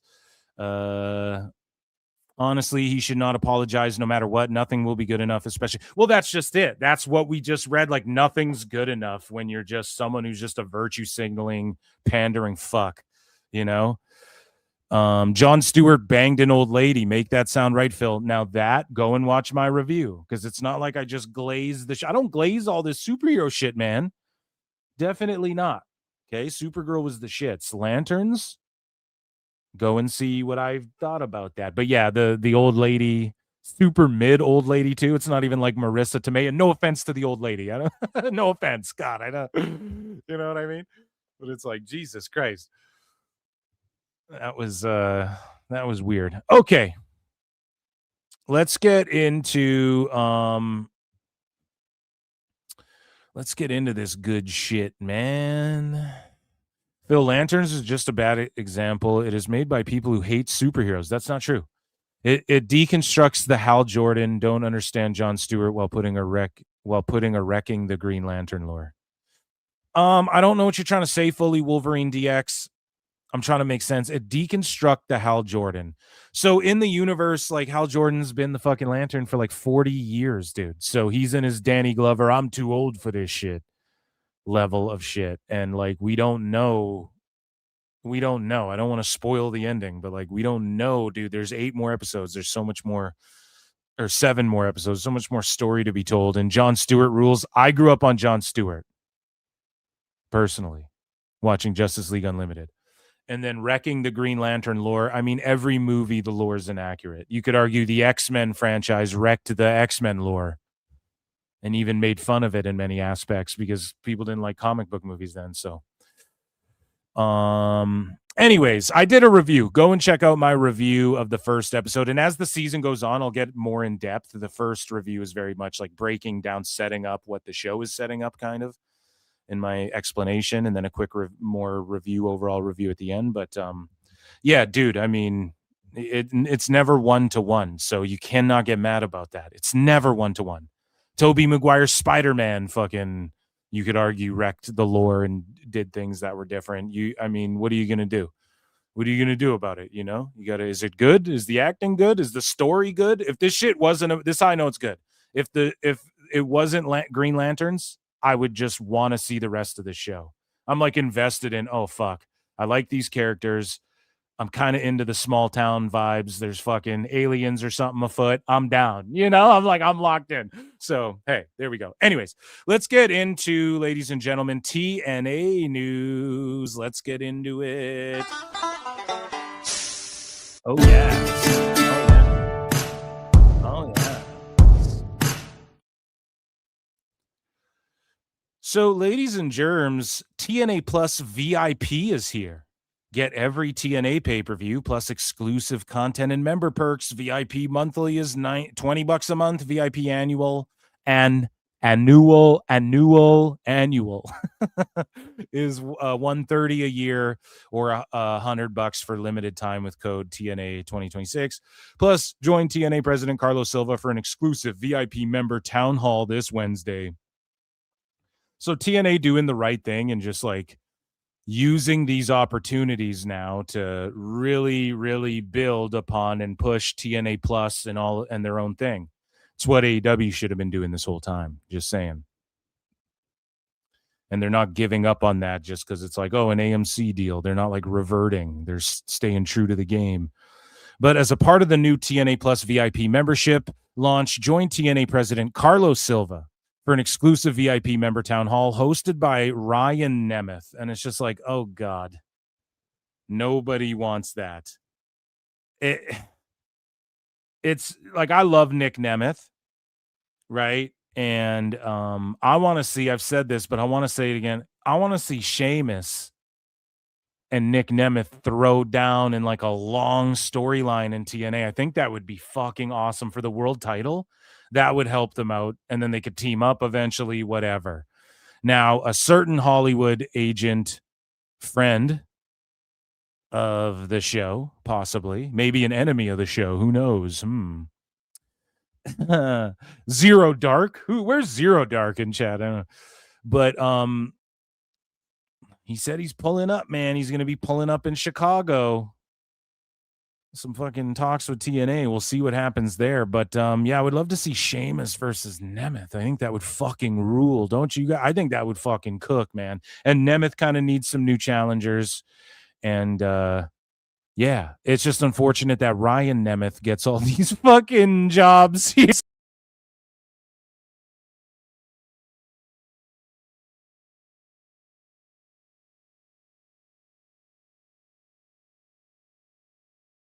Because his brother's in AEW. He's not in WWE when his brother's in WWE because WWE's like actually got checks and balances and standards. Now he's in TNA because his brother's in TNA. Shout out Ryan Nemeth. He's kind of a cornball though. Let's be real. So Chris Bay teased this. He goes, I've been locked in on this gym routine. Definitely got it down. And he highlighted lockdown. So, every time we come through, we come to lock shit down. Who sings that again? This heavy but low voice making ladies go moist. That's like Charlie Tuna or something like that. All these obscure fucking. That's not even obscure though. That's some. Every time we come through, we lock shit down. You guys remember that song? That's back in the day.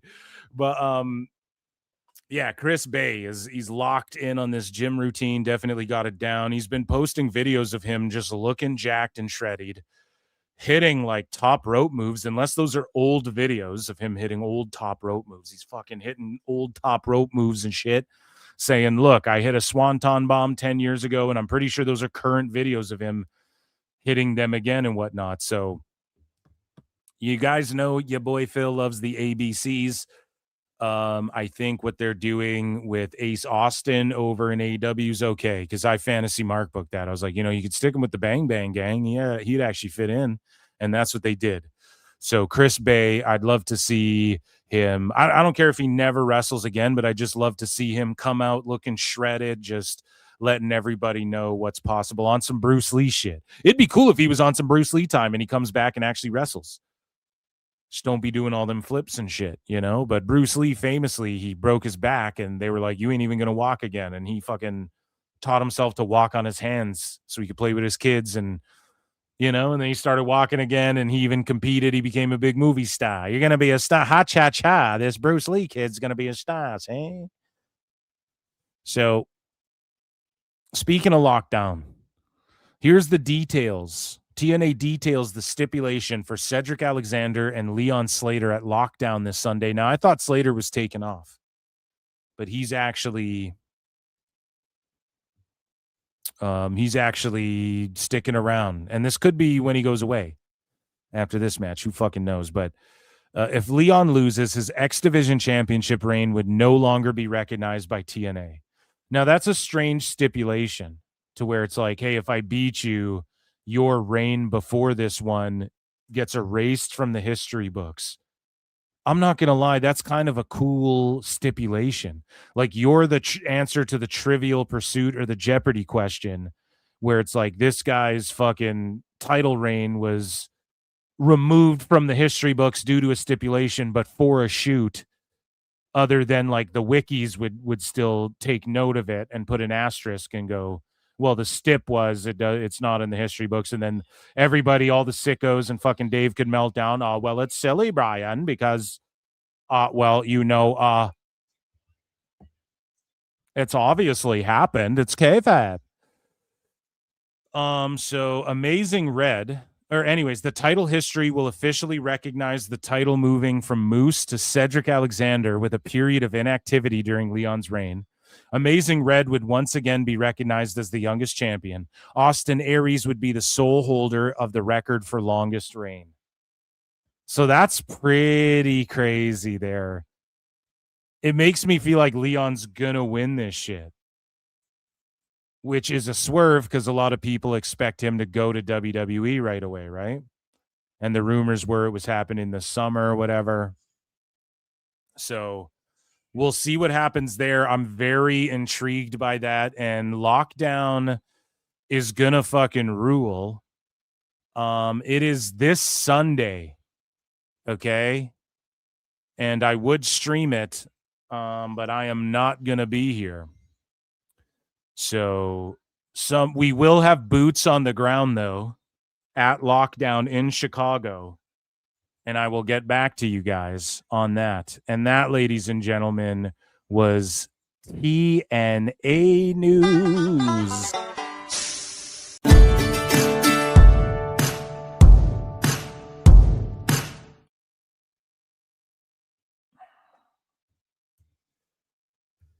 Okay, so what's going on, guys? This Dynamite's just been like hella mid. Mox is coming out through the crowd.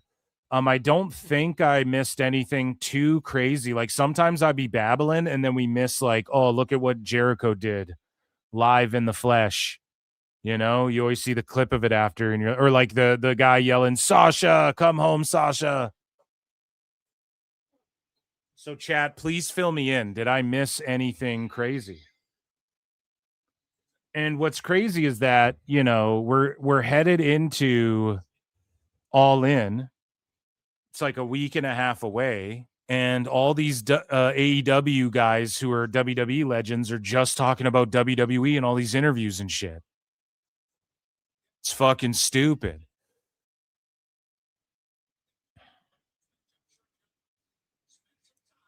And this is the Continental Cup, which just is garbage. Yeah, so we're gonna do AEW news up next. Chat, fill me in. What's the craziest thing you've seen so far on Dynamite? Let me know in the chat.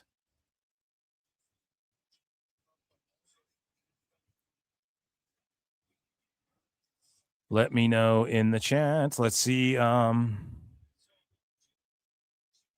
Oh, that's just a tweet from my guy Alfred Kunawa. Shout out my guy Alfred Kunawa. Okay, now I need to bookmark this for sure for Ratings Wars. If we get into Ratings Wars tonight.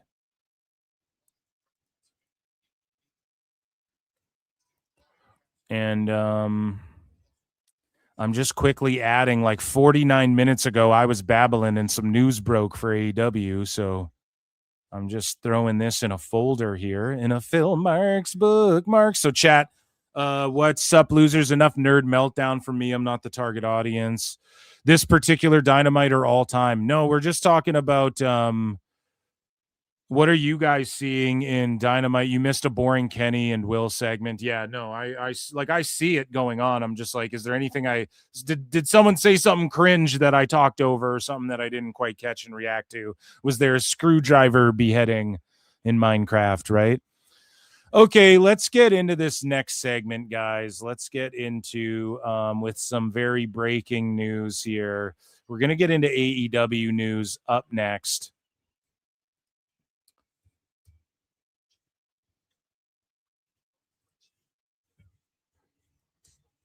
And I don't believe Tone has gone live in like so long, man. It's been so long since he's done a live, which is all good. It's weeks. I know some of you in chat are like, thank God, but I personally love making fun of Steamboat Tone live videos. Okay, guys, let's head over here and let's get into this segment. Everybody all together. Fabio El Fabio has been a member for 15 months. We acknowledge me. Guys, hit like, retweet, support the goddamn show, super chat in, become a member, all that good stuff. Check out patreon.com/ProWrestleTimes. Without your support, this show does not happen. You, Club PWT, make it happen. All together now, Ichi ni Sanda, because it is time for a lot of people's favorite segment. And it's not only called AEW news, but it's also called The Best Guys, Tony Khan.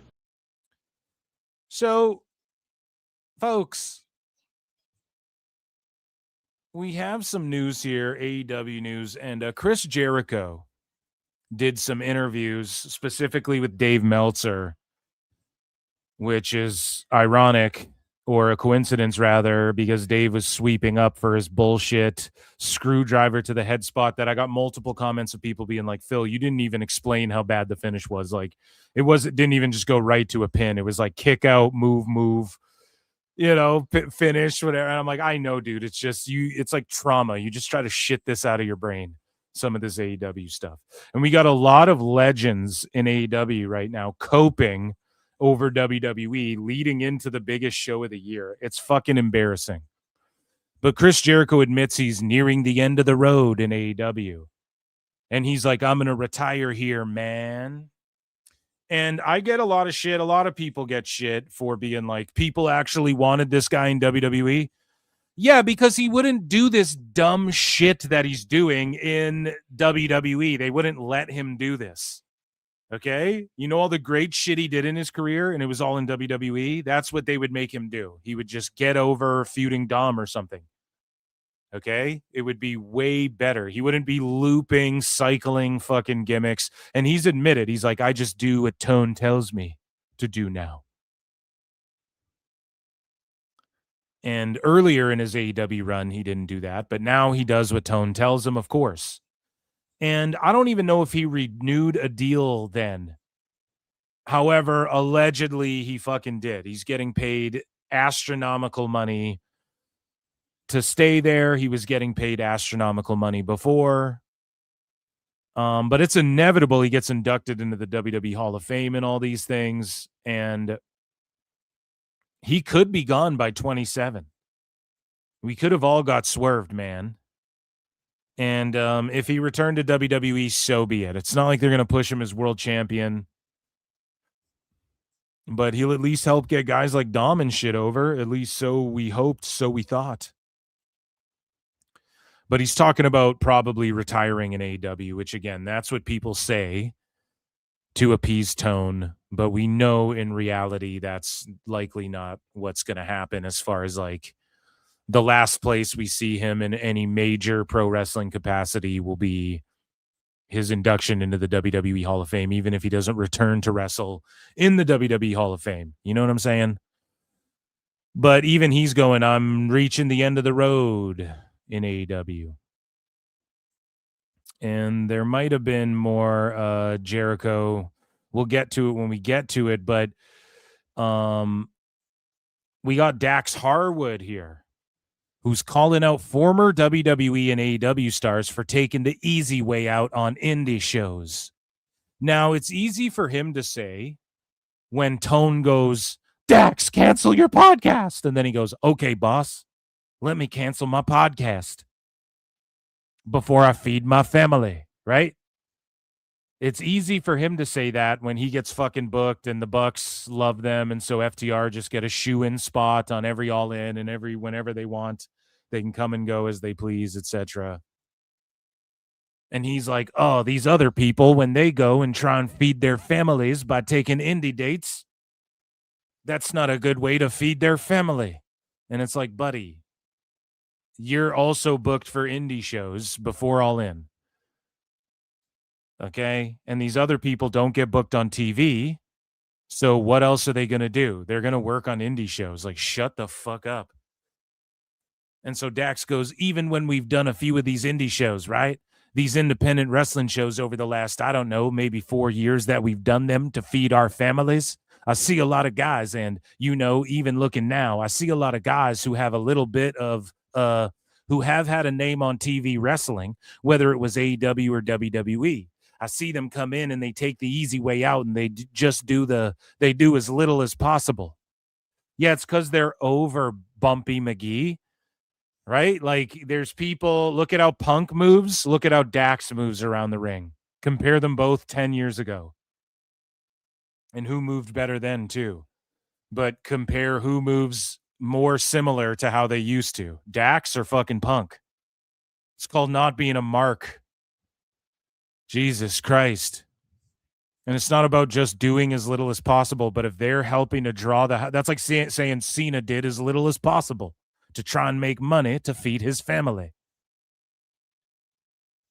And he goes, and I would beg you to go and look at any of the independent wrestling matches Cash and I have had over these last 4 years. And I can guarantee you, you won't find one we've taken a night off. I never take a night off or I can't feed my family. People paying the money to see it, feed my family.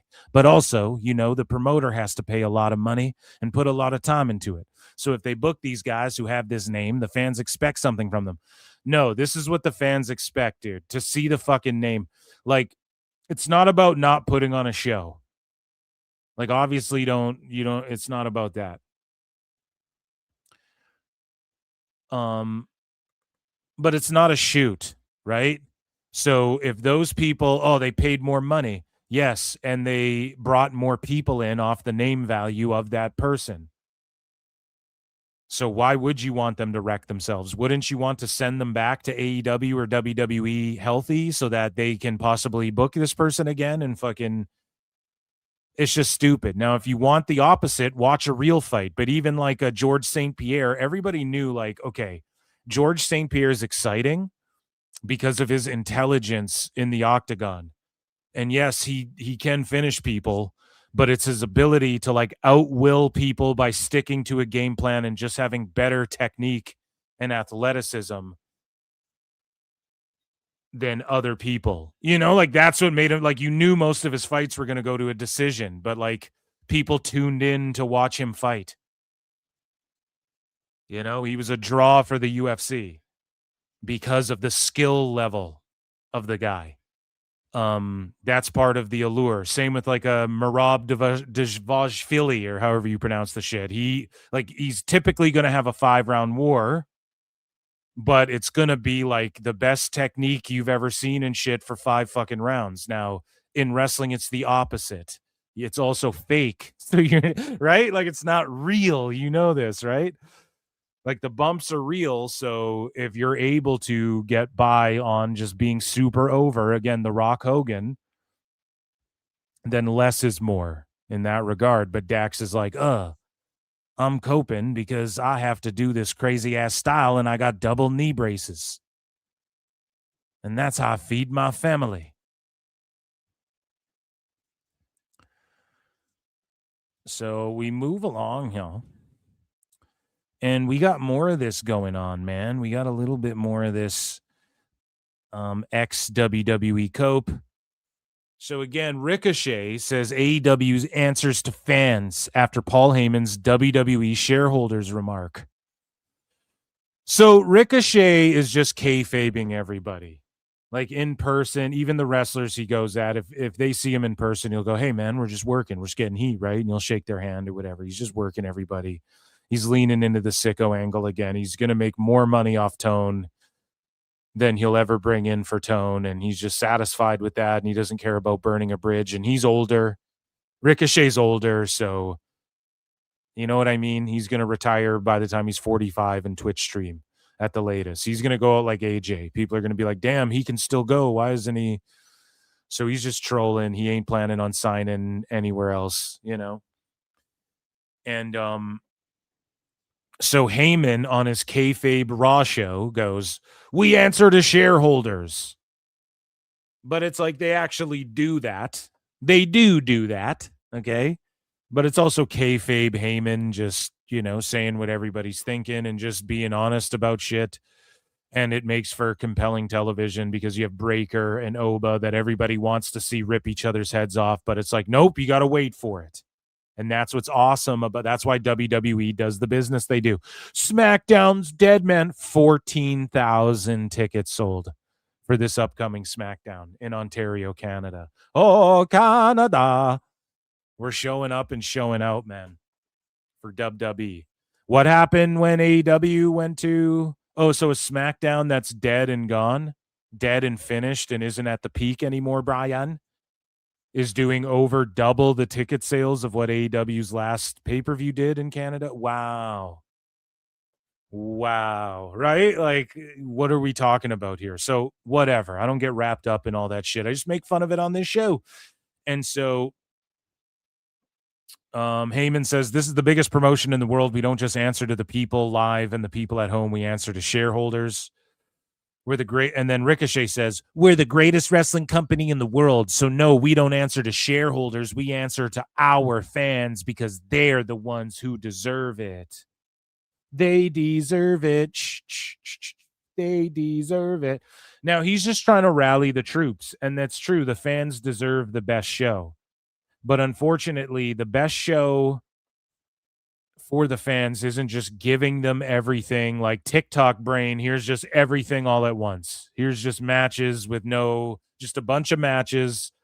We're just going to throw away matches that should be on pay-per-views on Dynamites. And we're not going to tell MJF, no, we pay you millions of dollars. You fucking wait until redemption because we need to sell fucking tickets and then you drop the goddamn title. Right? That is better for the fans. And we're for our fans. Okay, then why do you book big-ass buildings you can't fill and everybody's got to pay way more money for fucking hot dogs and shit just because everybody needs a dressing room and shit? So it is what it is, man. You could make the argument like, yeah, Ricochet, it's easy for you to say that because you're just getting paid shitloads of money and don't have to draw for anybody, right? But he's also just working people, so you can't really get mad about what Fingershay has to say, right? Like you really can't worry about it. But he then follows up and goes, it's wild how there will be people that complain about big matches on television for free. If you dedicate 2 to 4 hours a week watching AEW TV, you should expect big matches each week.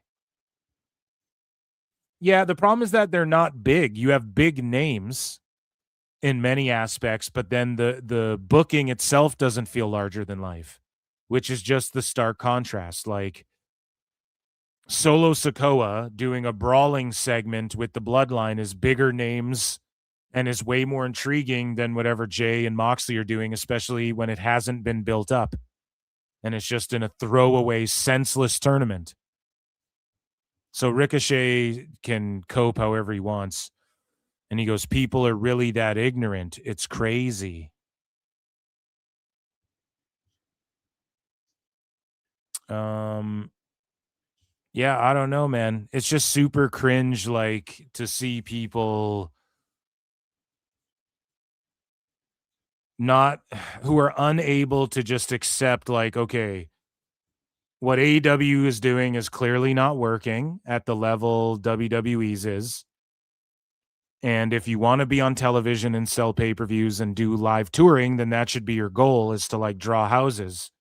If you just want to take a Money Mark's money and do matches, just have bangers, bro, then that's fine too. But like, you just got to admit that's what it is. So the real ignorance, and it's not even ignorance, it's like a delusion. And not even from Ricochet. I don't even, because he's just trolling, man. But the delusion to not be able to just accept and admit these things is just fucking insane to me. Like, that's more insane than just being like, yeah, what Heyman said is true, but you don't have to like it. Like, I don't want them adhering to shareholders. But the problem is that, like, WBD is a shareholder in AEW. Are they not? And according to everybody online, WBD made Tone kick Trey Miguel off TV and kept the Briscoe brothers off TV. So it's cringe. It's like, Fingershay, you guys do adhere to shareholders. And it's not public shares, but it's fucking like they own some of the company and they've kept people off your television, allegedly. So yes, you do listen to fucking people above the fans. You think the fans didn't want the Briscoe brothers on TV? You think the fans didn't want all four rascals? Like, what are you, fucking slow? Obviously they did. And so Tone adheres to the same shit, according to him, according to your own boss, and he doesn't listen to the fans entirely. And so you just have to admit that you guys want to be establishment. Like, if Tone wants to sell pay-per-views, be on television, flex TNT, the first wrestling that's been on TNT in 25 years and all this shit. Like, if that's what the goal is, we're going to do Wembley and have the most attended shows ever and 40,000 and 81,000. and we're going to run WrestleMania weekend to fill the void of WWE. So you guys want to be establishment? That's cringe as fuck, you know? You can't have your cake and eat it too. It's just not working. So it's like also cringe that people can't admit that on their side of things either. Like, yeah, we understand, like, fans booed Heyman when he's like, we answer to shareholders and we whatever. People booed that shit because it's heelish and we don't like that either. The authority, you're supposed to boo that stuff. But AEW does the same fucking thing, guys. So what's really more ignorant? And Tone's fighting to be establishment. We're going to flex the ratings. We're going to be on TBS and TNT. We got all the money. We're going to do Wembley Stadium, man. We're going to sell pay-per-views. We're doing 500,000 on Max. Even though MLB was doing like 1.3 million or something like that. And people expect us to believe that AEW does half of what fucking MLB does. It's just lunacy, bro. And you have to admit that part too. Like, yeah, nobody cheers for quote unquote establishment. That's not what people are cheering for. They're cheering for the good shows WWE's putting on. Raw and SmackDown's cooking. Dynamite, if I aired this Dynamite to you, you wouldn't know what year it took place in. It's just all the fucking same. It all looks the same. It's felt the same. Jay White Mox is beating Jay White because they have 2 tournaments per year for the same belt, and he defends his belt every day. It's the fucking dumbest shit ever. And if you can't admit that, I'm sorry, you're cooked. You're done. You're washed. And you guys are fighting to be establishment. And if you weren't, just shut the fuck up and go, yeah, we're taking money to have fun, and we just are like a super indie. Boom. All the WWE fans go, oh, okay. At least they stay in their lane. And then they'd go after TNA fans who can't stay in their lane, whatever the fuck. So speaking of, again, we're on the road to All In. And we have all these legends coping about WWE, and they're all just talking about WWE. All of these fucking legends are just talking about WWE and AEW. They're doing these interviews to go, hey, here's an ex-WWE guy talking about, presumably, All In's coming up. So Big Show's doing interviews, and you got Copeland out there doing interviews. You got Jericho out there doing interviews. All these ex-WWE guys who at one point were in the Attitude Era and were mainstream are out there doing what? What are they supposed to be doing? Putting over fucking AEW and getting eyeballs on All In? No? Instead, they're all just talking about WWE, and that's the shit that's going the most viral. Why? Because there's more WWE fans, and when they talk about WWE, all the sickos talk about is WWE. And it's just such a fucking L. There's zero hype on this All In. People just go, Osprey Omega, what about that? No one cares. Literally no one cares. And no one's hype on any of the rest of the matches. You don't hear people going, man, that fucking Casino Gauntlet. Unless it's, I wonder who's going to show up from WWE in the Casino Gauntlet. I wonder what surprises. New Day's going to be there. Oh, they're in a 3-team, a 3-way, 3-man, 3-team fucking match. A trios match, if you will. A trios triple threat. You couldn't bury them any harder. That's what everybody assumes is going to happen, and that's what they're going to fucking end up being involved in. People don't care about that shit. You're already ruining them. CWJ for 5 says TKO went up 5% today at close to $201.69 per share and a market cap of $38.17 billion. If AEW was doing that type of business success, Dave Meltzer would tweet every day. Exactly. And Tony Khan would be tap dancing. Okay. And everybody would be like, man, they're crushing the Fed. They want to be establishment, but then they want to cry and say we're anti-establishment. It's just goofy. Right? And again, if you want to make fun of wackos, we do that here too. But like, God damn it, man, everyone stop cope. Why does Tone use all the ex-WWE guys to promote All In? And then they just end up talking about WWE and John Cena. Because none of these other guys are over. Just admit this. Just say it's a super indie and no one gives a fuck. Just say no one cares what they're... Well, don't even say that, actually. I get it. You have to put over your promotion. You have to be like, nah, I'm ride or die for my shit. But it's just like, be ride or die for your shit. Pick a fight with MLW. Stop worrying. Stop trying to be establishment. The sickos fight for, no, AEW's establishment. They're a challenger. Why do you want that? But then when people go, look at how WWE's crushing it for the shareholders and the establishment. Nope, it's not even mainstream. That's cringe. Why do you guys care about business and the Fed slop? Blah. That's what you fuckers care about, man. That's what you're trying to achieve. That's what Tone's trying to achieve. He put in a bid to buy WWE. If he bought WWE, where would his priorities be? AEW or Raw and SmackDown, guys? If they offered him a deal tomorrow to buy AEW, but he gets to sit in on those meetings in Unreal and give his interviews and he gets to pitch ideas sitting at that table with Heyman and Trips, he'd do it in a heartbeat. Everybody needs to understand this, okay?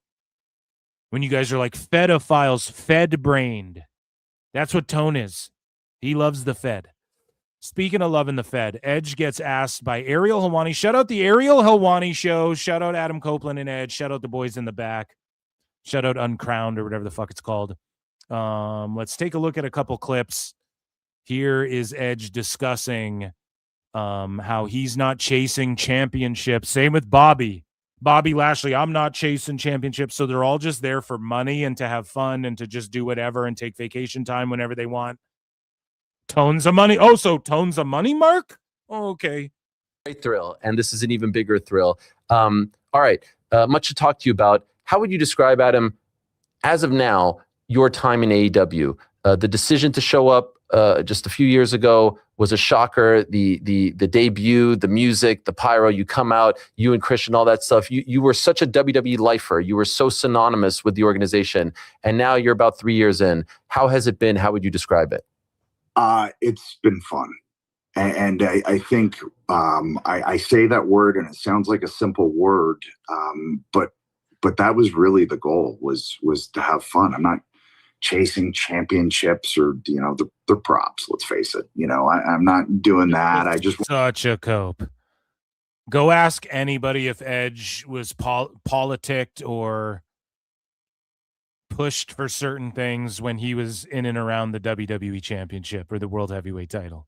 Wanted to come and have fun and create. And why does everybody say this? Oh, I came to AEW, I just want to have fun and help guys get over and I just want to have fun, man, and I'm not in it for championships anymore. It's here to have fun and it's all about just making money and not having to work a lot. These are carnies at the end of the day. Love Mick Foley. Even he's in a goddamn carny business. Everybody's like, he's the nicest guy in the wrestling business, but he's still in the goddamn wrestling business. Never forget that. Performers that I'd never had a chance to touch. That and the fact that I knew I'd get a chance to team with Jay again and go against teams like, FTR and the Bucks. Those were big things to want to be able to try and do. And I knew there was only one place to do that. And I kind of run the gamut with WWE. There wasn't much left to do for either, for the company or for me. And to me, that writing was pretty clearly on the wall. It was more along the lines of, am I going to go to AEW? What writing was on the wall, buddy? They had you win. Didn't he beat Sheamus in Toronto on his way out? Like, come on, dude. Or am I going to retire? And during the match with Shamo, I still didn't even really know because I was having so much fun out there with him and just loving that experience that I truly wasn't sure. But then in looking at the roster in AEW and talking to Tony and, after we did the Toronto show and talking to Tony and kind of looking at the landscape, it became a no-brainer the more I looked at it. And again, once I, sat down and talked with my girls and threw it their way because we do that. We'll sit down and talk to them and get their take on things. And they said, well, you got to go there. And that was already leaning there, but that really sealed it. Fair to say, though, if AEW is not a thing, if there's not an alternative, you might be done by now? Yeah. Oh, I gotta hit a liar. I don't believe that you'd be done by now if it wasn't bro. Liar! He beat fucking Sheamus. He beat Demon Finn in the Hell in a Cell. Like, he started the Judgment Day. There was a bunch of story to tell there. He would have been part of John Cena's retirement tour. There's no way he'd be done. Yeah, I would have been done. Yeah, I would have been done by now, because I think I probably would have come back for a year with WWE, and then retired however everyone wanted it to happen, and that would be that. But man, it's kind of breathed new life into me in terms of, the creative avenues that we can take, because again, I feel like we've kind of driven down most of those avenues with WWE, but gosh, like I just look at the roster, and I've repeated it ad nauseum, but the fact that I've never wrestled Samoa Joe. Yeah, and why haven't you wrestled him yet? This is the problem in AEW. You don't get any of the fucking matches. That just is so odd to me, that two guys with all of our experience have never met in there. And then you look at the young guy. Think about what their world heavyweight title scene could be in AEW. Edge. I mean, Mox and Hangman can be in there too, but like Lashley, Omega, fucking Samoa Joe. Like, they have a division that could be drawing if you just had good stories and shit. And instead it's just like, bruv.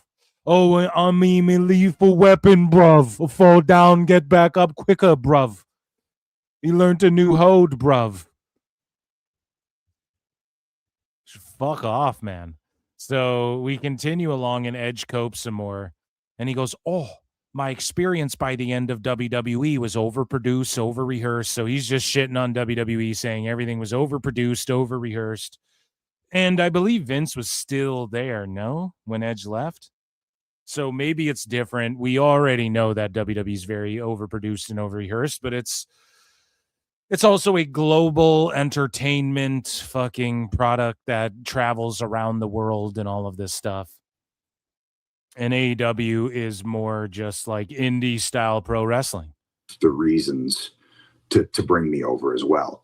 And I got to say, man, right now, this last year, we, kind of turned the corner in terms of, it feels like everybody's pulling in the same direction, and once you can do that, and once you get, a few creative elements to the show that are really starting to hit. I don't know if any creative elements are starting to hit. Maybe Andrade. He just spinning back elbowed some random guy who was on TV, I swear, like 6 months ago, and then we haven't seen him since.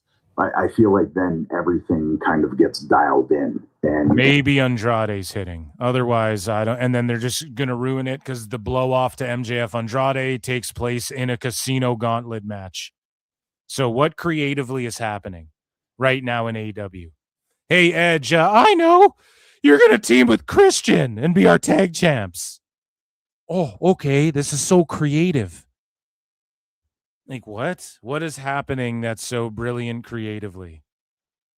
And it feels like that's where we are right now. And that's... I know. Ospreay, you're going to fight for the title? And it's going to be great.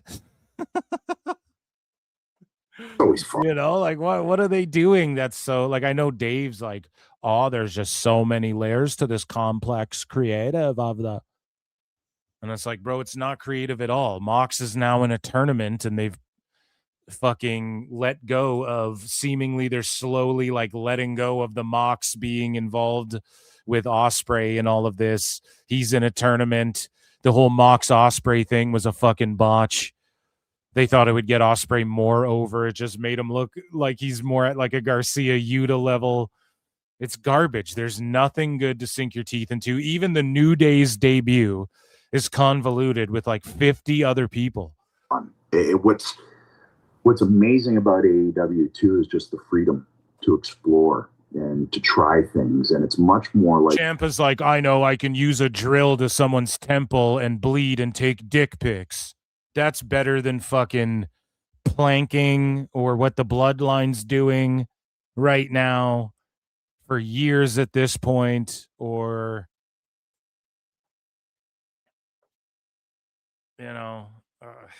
Nick Aldis's brief story there, the story they're trying to tell with Sammy and Aldis and Gunther and everybody on SmackDown. You know, love or hate Cody Rhodes, you have like a bunch of guys looming around the top on SmackDown that makes it an incredibly exciting show. You want to talk about out there creatively, look at Danhausen and the shit he's managed to get over. They're still doing Orange Cassidy pockets. Nothing's come of that. They haven't been able to capitalize on anything. He's the hands in the pot. Meanwhile, you have Danhausen winning professional sports teams championships by uncursing them and then fucking having these huge crossover things, and they're getting midgets over and stuff. It's just, or like you want to talk about outlandish, like look at how AAA is doing what they're doing. You mean to tell me Jericho couldn't show up in AAA and get massive pops if he was over there and they'd have something way more compelling for him to do, even in AAA? Like, come on, man. The attitude. Ande and shit. Like, you want to talk about creative. Okay, so some people conflate creative with just how wacky can we go? You want to talk wacky or you want to talk serious? Because Bloodline is as serious as it gets, and that's hitting right now.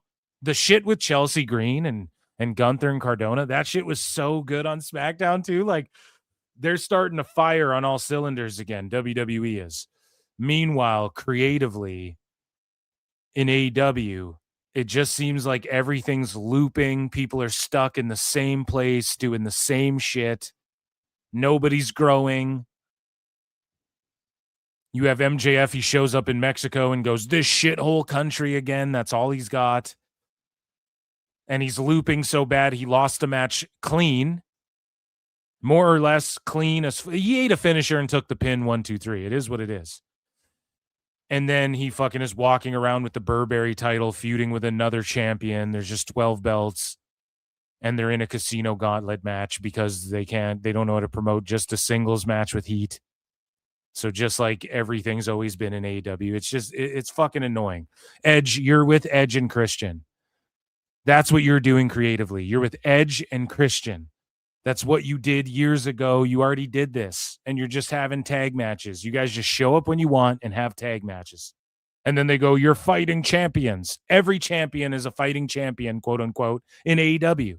So that's not that creative to just go, every champion's a fighting champion.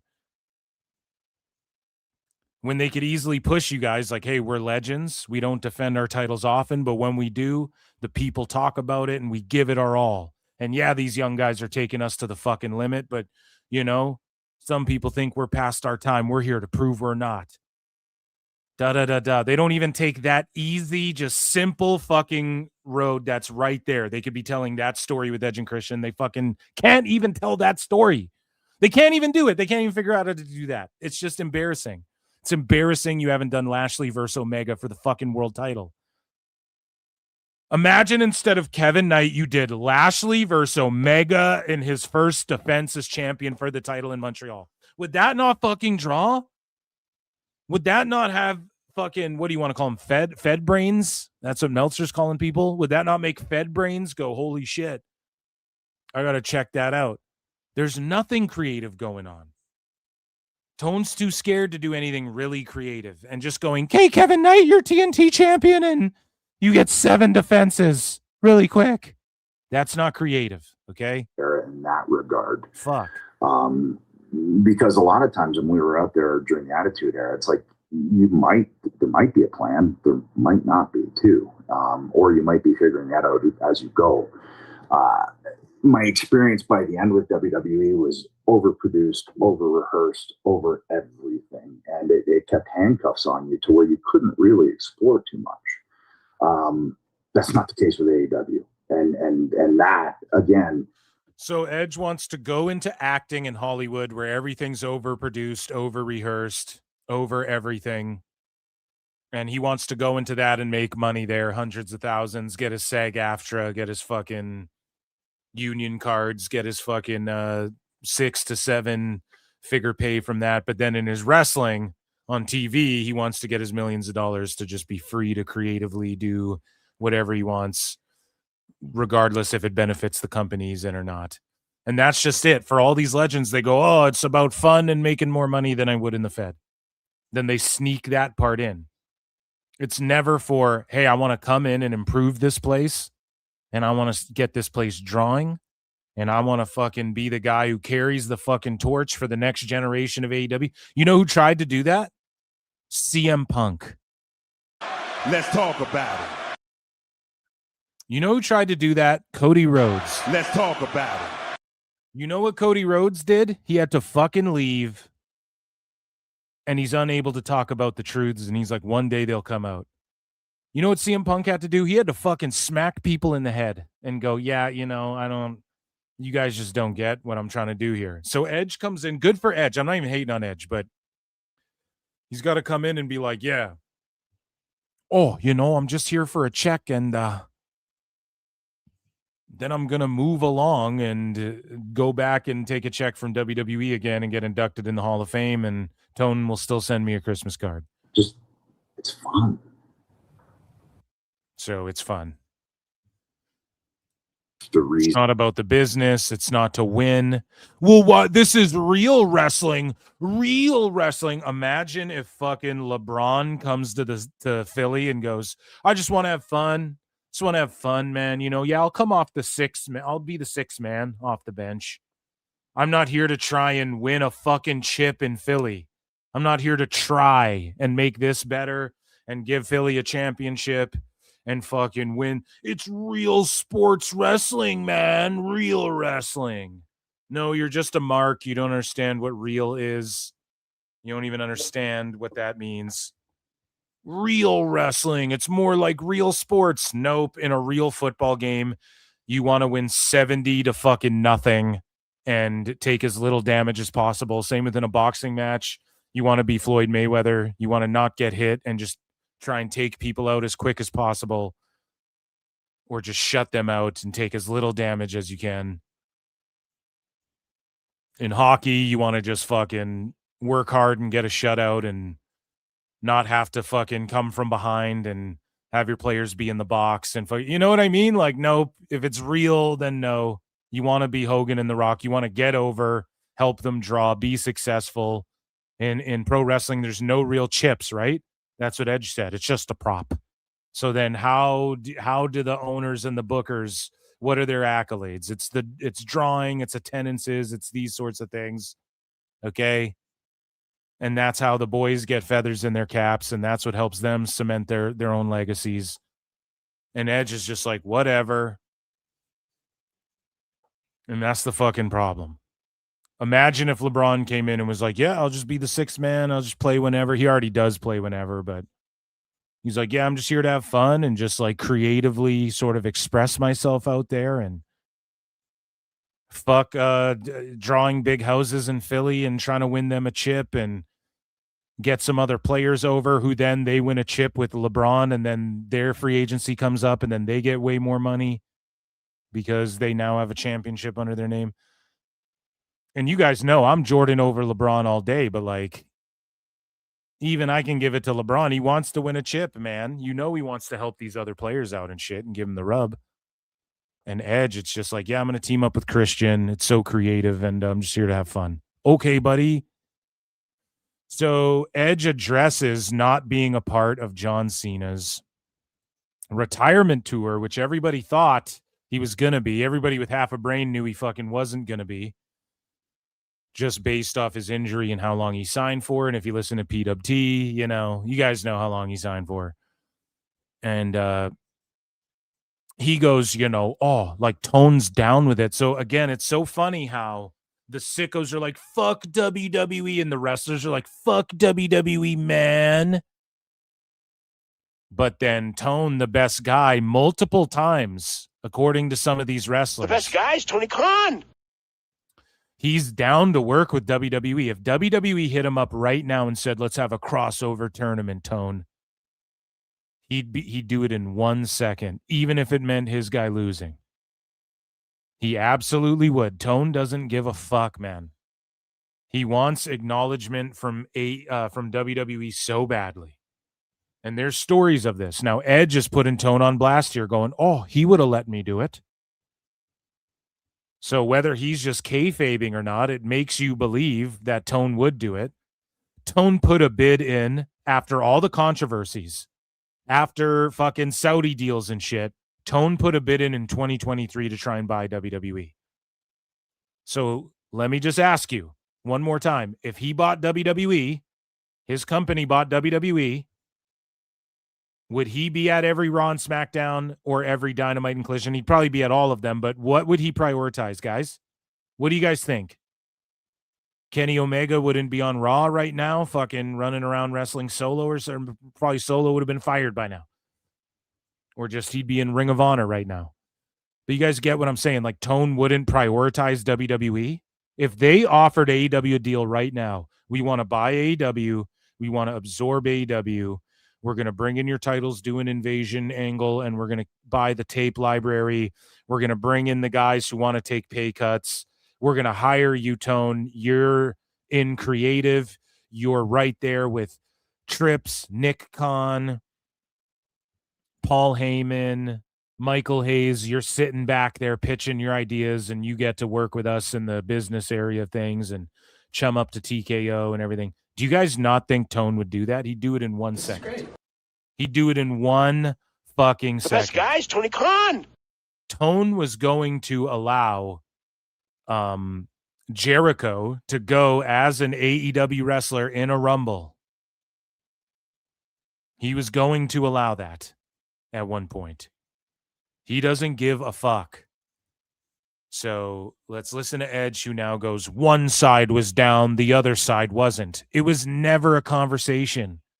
Edge was never in the talks of, oh, he should have a last match.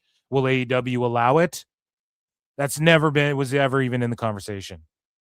So now Edge is going to kayfabe as if that was a conversation that was there to be had. Shout out the Ariel Helwani show. Is finding those things to still go after. In that same vein, just curious, I know probably a long shot, but when Cena was doing his whole year-long retirement, you were so linked to him. Was there ever a part of you that thought, that would be pretty cool to just show up and do something? I know it's impossible. I know those doors don't link to each other, but did the thought run through your mind? Well, here's what I realized. They could link to each other. They could. One place doesn't want it to. So, okay. You know. You think if you would have gone to Tony, he would have been okay with it? Absolutely. Really? I truly believe that, yeah. And you think... See, so there was no talks about it, but if WWE went to Tone, he'd be down in a heartbeat. And that's what I just said. If they offered a deal to absorb AEW, Tone would take it in a heartbeat. Point blank. He would do it in 2 seconds. Just like when WWE wanted to bring in Jericho as an AEW guy, Tone was down. They were going to do that at a Rumble. And then it got mixed up because Roman politicked and was like, well, I want to do Mox. And then they're like, okay, well, can we do Mox instead? And then AEW's like, no, you can't do Mox. And then they're like, okay, well, we'll still do Jericho. And then they were like, nope, you can't do Jericho. Right? And then Tone eventually cease and desisted WWE when they were featuring like Edge and Daniel Bryan and shit like that on their TV. And ever since then, that backfired on Tone as well. And then now he's in his era of, Jesus wouldn't be mean to people. I'm not mean to people anymore. Now imagine if Tone had bought WWE in 23. Sickos would be like, fucking WWE rules again, man. And they would not be selling 14,000 tickets, outdrawing Double or Nothing for a SmackDown this Friday. They wouldn't be doing that. The other side knows what it would have meant to a very large segment of the wrestling fan. Mm-hmm. But you think the other side would have said no? Yeah, I do. You know, and I can see it from all sides. I really can. But you know, John knew I was there in spirit, and you know, and him and I experienced the fact that we kind of made our bones on each other. That was Edge's shit. And we're both aware of that fact. Like, both of our careers would have been great.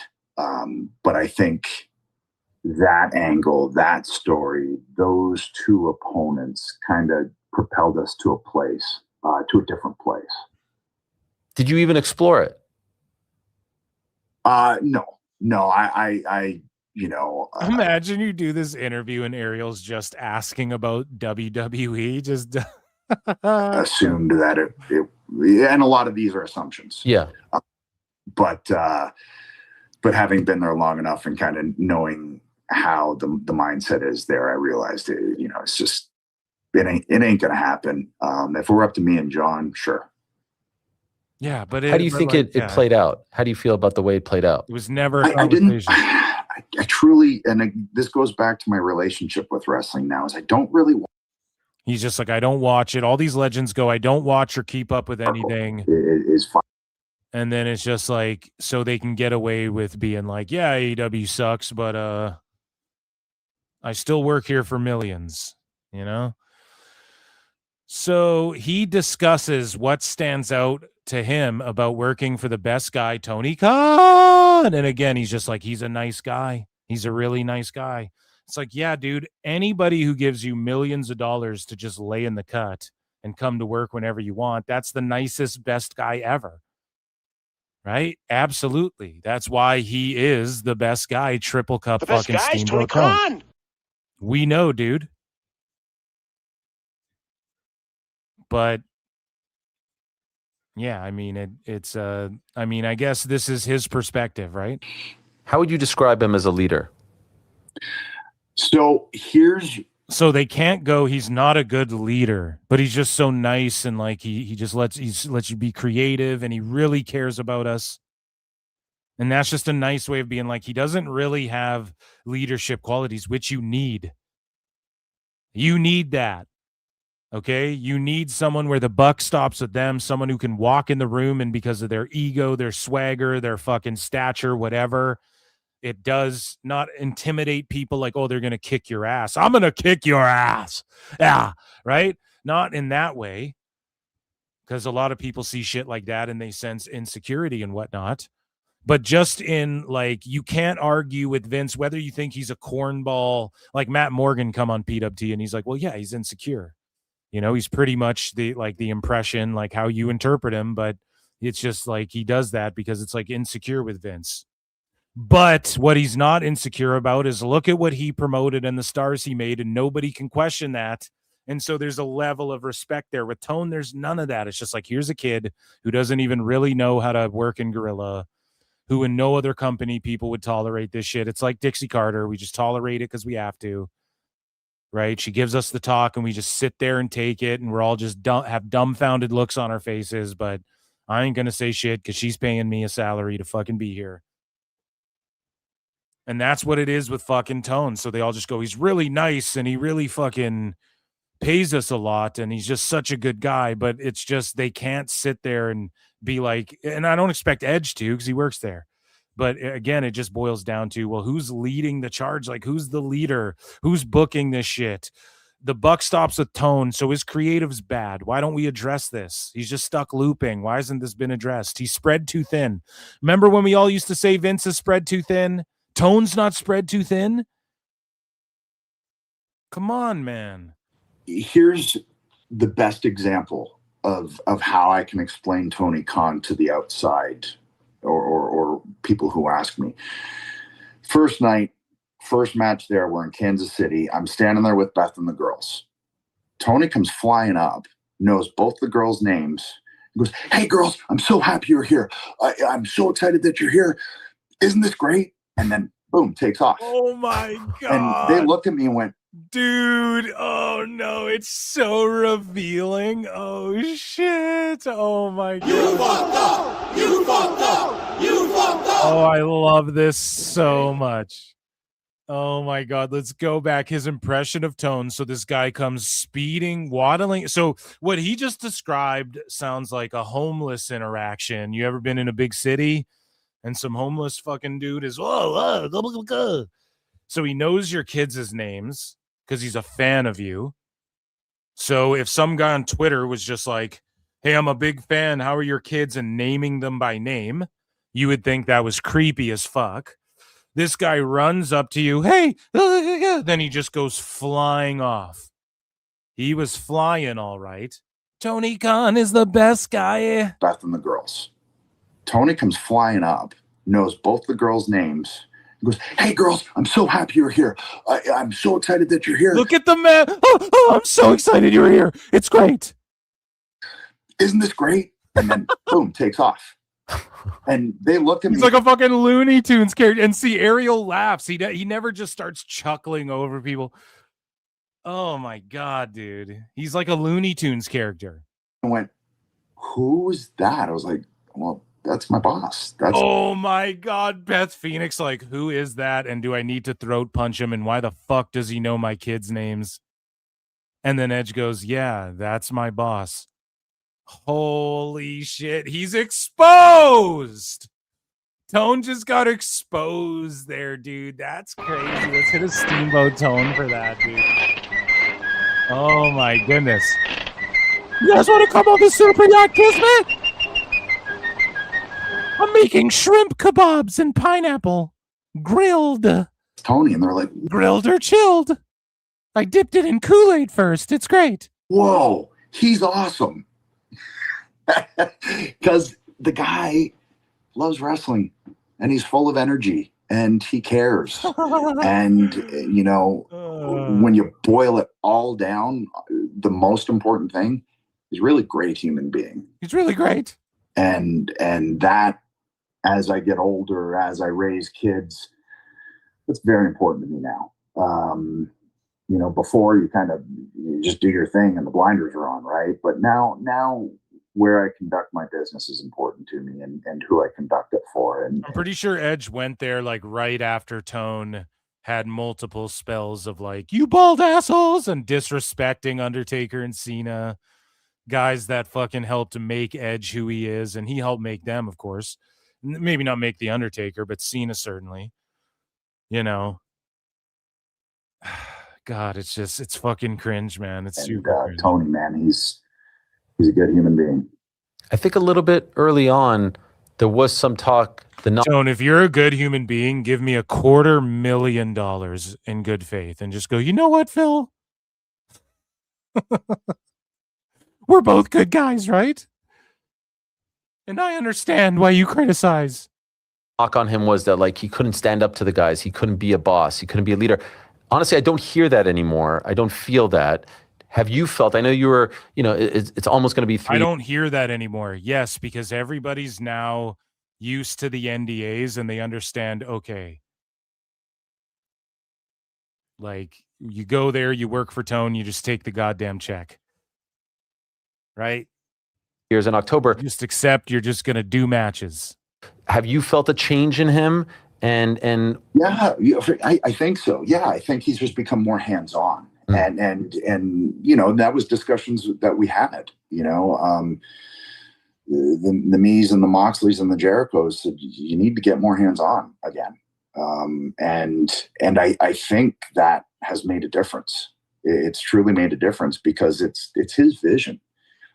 We can just help bring it to fruition, or we can be there for ideas or to pick brains. But at the end of the day, it's his vision. And that's true. That's absolutely the one thing I don't disagree with, right? It's just the fans need to realize Tone's vision is like competing with WWE, the Super Bowl of wrestling. He wants to have WrestleMania. He wishes he could be booking a WrestleMania. That's his dream. That's his dream, okay? Booking E-Feds and shit. It's not even about like we're going to be a super indie. That's stuff he didn't want fans to think. And he cares about pay-per-view numbers. Deep down, he cares about television ratings. Now he's going to kayfabe and try and promote and go, everything's great. And it doesn't make a difference to him because he's a bajillionaire. But when the fans are like, it doesn't matter, but then they want to flex the ratings, people are going to call that fucking stupid.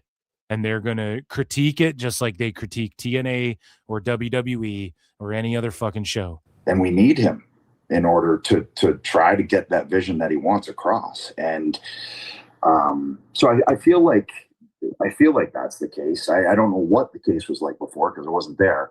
But, I mean, he's not afraid to disagree with me. I'm not afraid to disagree with him because, you know, we're just trying to put out the best product.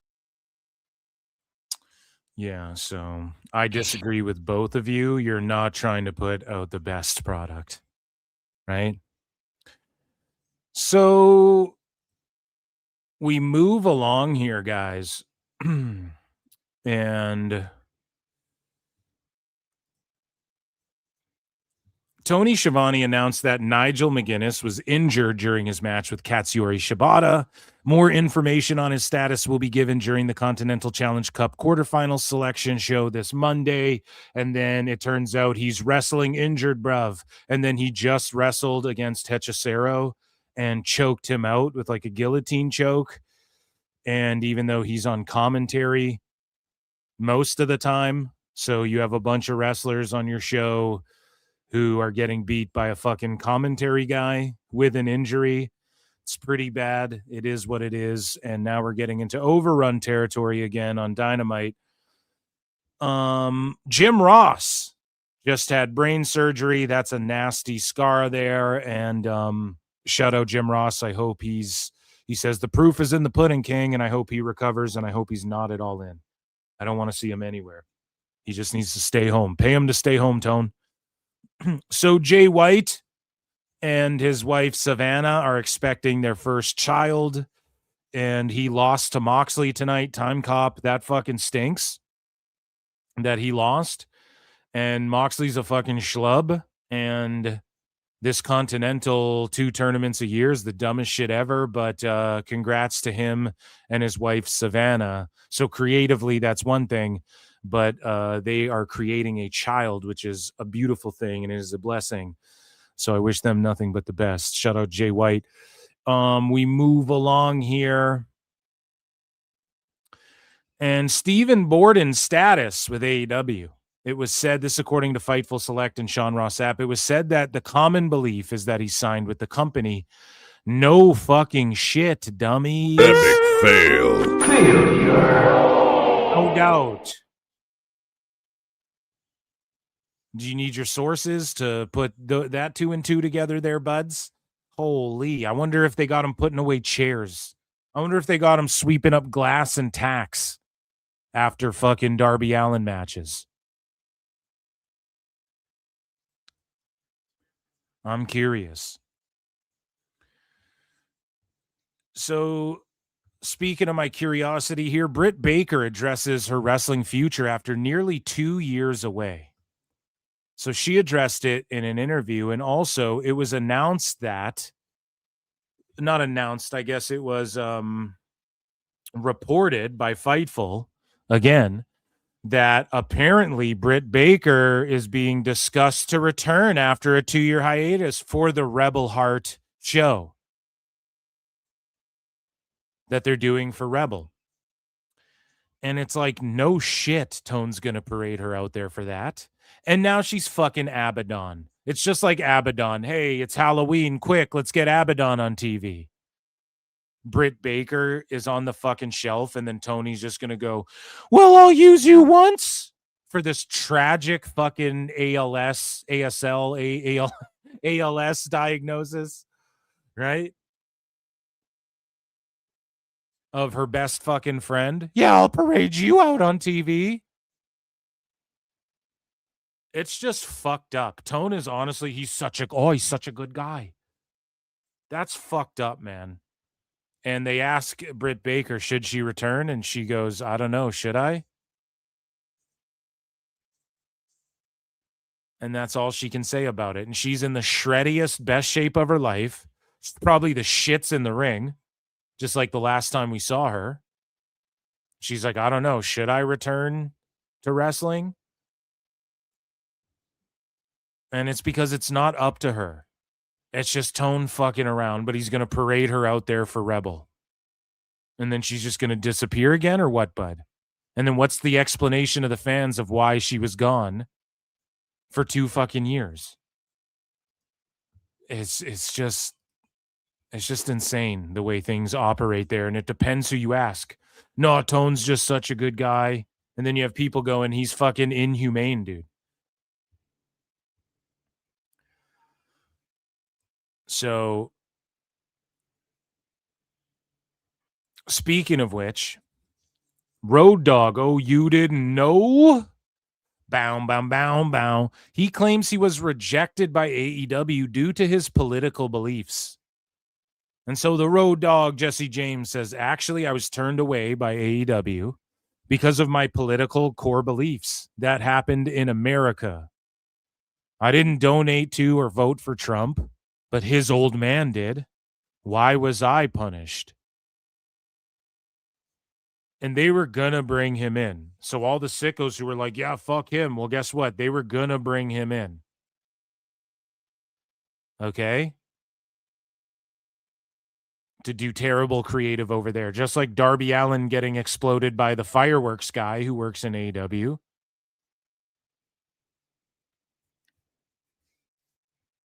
He was going to go there and do some bullshit anyways. So Tone was going to hire him, but he got turned away because of his political beliefs. And he goes, I didn't donate or vote for Trump, but his old man did. Why was I punished? And it's like, exactly, sickos. Ask the fucking Bucks who they voted for. Ask the Bucks who they voted for and get their answer and see what it is. It's just fucking ridiculous how people pick and choose. Like, and maybe Road Dogg's just making this up, but I'm inclined to believe it. Who fucking knows? Who really knows at this point, whether he's telling the truth or not?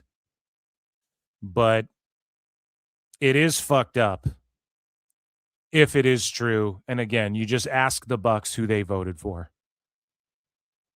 And they're getting NBA level salaries.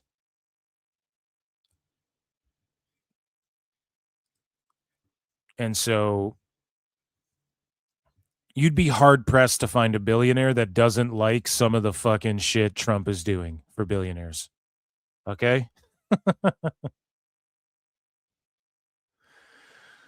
So we move along here. And in more positive news for AEW, Mystico says he wants a chance to compete for the AEW world title. And for Mystico right now, obviously it's about conquering the United States. And he told this to Dave Meltzer on Dave Meltzer's show. We're doing interviews. So WWE radio becomes a thing. And now Dave is interviewing fucking Mystico and Jericho and stuff like this. Because he's clearly fucking WWE radio, or the antithesis of WWE radio, AEW radio. But Mystico is saying for Mystico right now, obviously it's about conquering the United States that has the eyes of the world when it comes to wrestling. And by that, he means conquering AEW. He would love a chance at the AEW World Heavyweight title. Yada, yada. The problem is that Mystico's never going to get that because Tone doesn't know how to book fucking people, and he's never known how to book luchadors correctly. And MLW books luchadors and CMLL guys better than Mystico. And Mystico's not over with the fucking AEW audience like they are, like he is with the MLW audience even, or the CMLL audience. And the only reason they got massive pops and a crazy turnout and all of this shit at the Mexico show was because they're in Arena in Mexico and fucking CMLL's there and Mystico's there and stuff. So it's wishful thinking. Shut up, Mystico.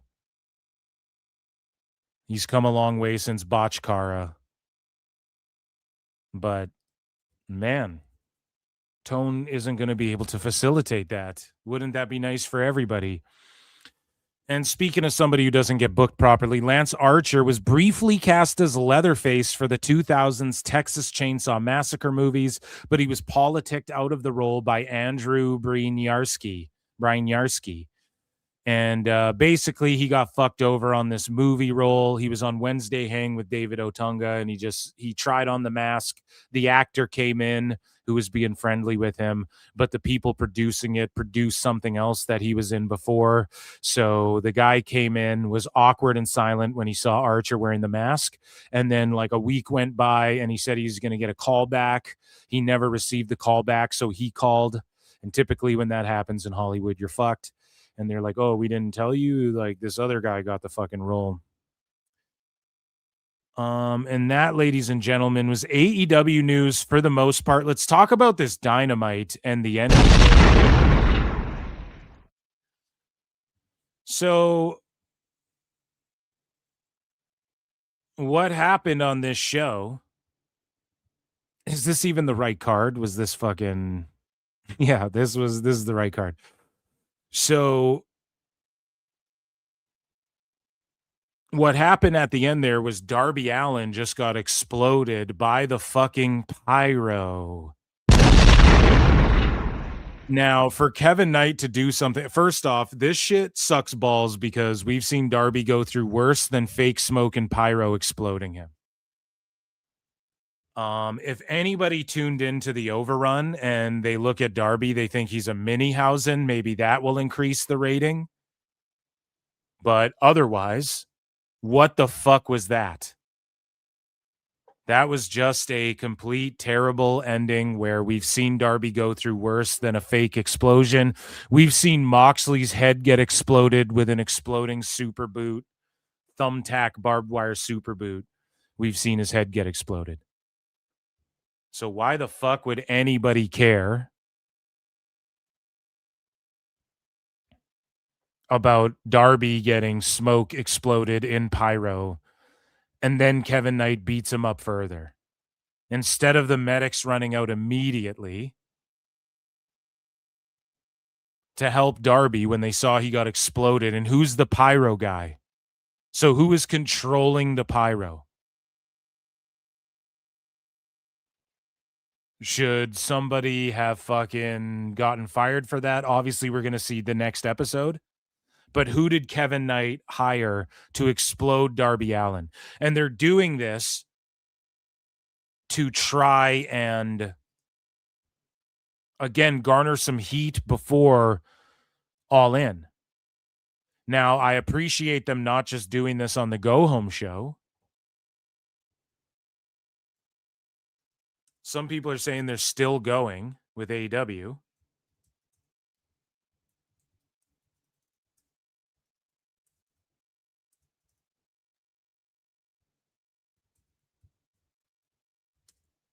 But that was so fucking stupid, dude, with Darby. I just don't even know what to tell you.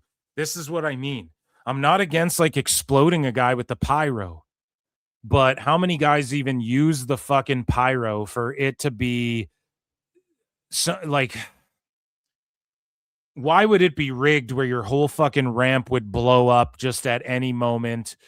Who did Kevin Knight get to rig it? Like, who did he have back there going, yeah, I'm going to hit the pyro? Now Dave's going to go, well, Don Callis used pyro before, or like played Okada's music, and then Okada never came out, and then he comes out later in the match or whatever. Like, they've done so much dumb shit. And then Kevin Knight beats him up further. The security, the EMTs, they're not on it immediately once the pyro explodes him. And also, it's just copying Jeff Hardy, right? So there's only so many ideas in pro wrestling, but when Darby's jumped through glass, we've seen people exploding super booted to the head and then no selling it on Wednesday. It's just like, who's going to give a fuck about this? We've seen him go through so much worse. We've seen a drill to the temple. And then Darby gets exploded. Let's say you're flipping the channels. You think he's a fucking Minihausen getting exploded. Maybe it'll sell tickets. But the problem is that Kevin Knight's not this evil, twisted, sinister, dastardly guy. He's a terrible heel. No one believes the shit. And you're taking something that MJF, you could see him paying someone off to explode someone. Kevin Knight, what do him and Darby hate each other so badly for where he's going to explode him to death? You don't fucking hate, like, God damn it, man. That's what you do when people like really hate each other. Khan. AEW still going to be a 30-minute overrun. The Young Bucks are coming out. Like, it's just the worst booked show ever, waste of money show ever. And they don't even end on an explosion hospitalization in the overrun. But then they go, no, we're going to overrun even more. so that the Bucks and everyone can wrestle a bunch. It's just desperate times call for desperate measures, okay? So they're just adding more and more onto these fucking shows. That's all they're doing. Because eventually they're going to go on my AEW where there's no time constraints. And Dynamite, the premier place to watch it, will be on a streaming service / my AEW / YouTube where there's no constraints on the time. So they're just getting people used to this shit. And how do you not? You're already in an overrun. So how do you not end on the exploding guy angle? Now we're just going to come out and have a match and pretend everything's normal, even though this guy has fucking 30-degree burns and could be dead and might not even make it. And the arena's still super smoky. And now it looks like shit on TV. Oh, man.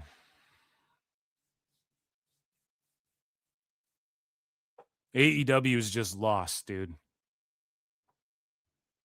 And I just don't think this builds any extra heat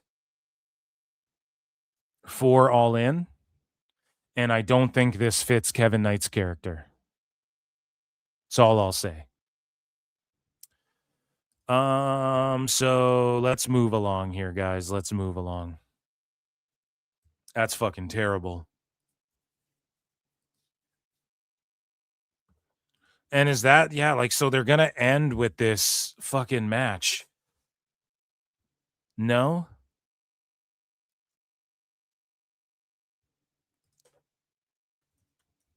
Like, let's take a look at some of this.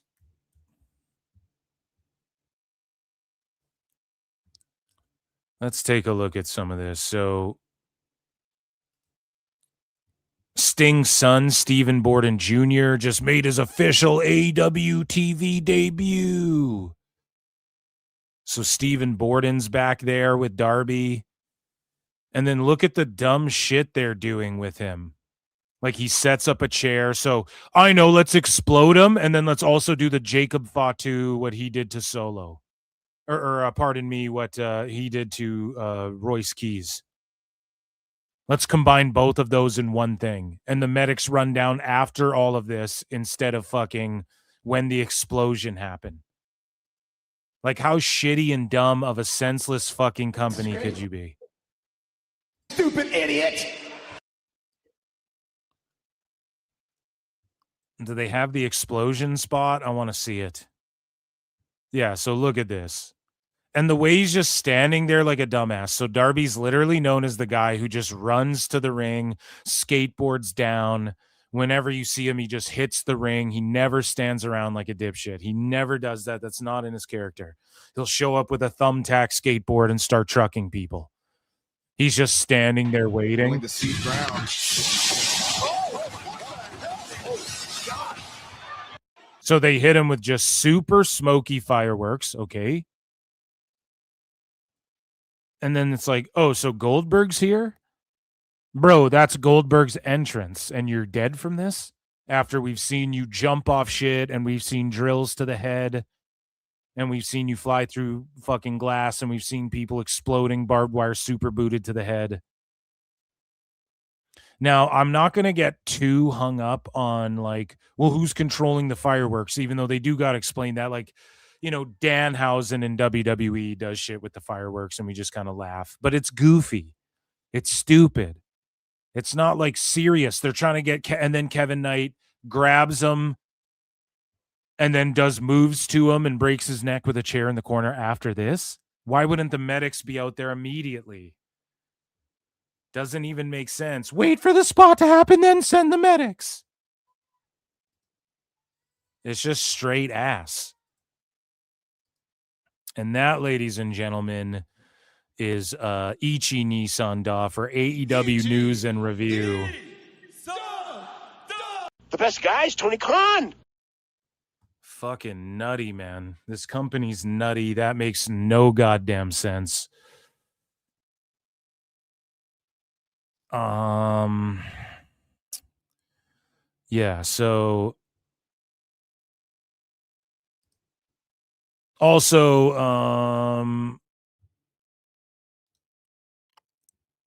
yeah, let me see here.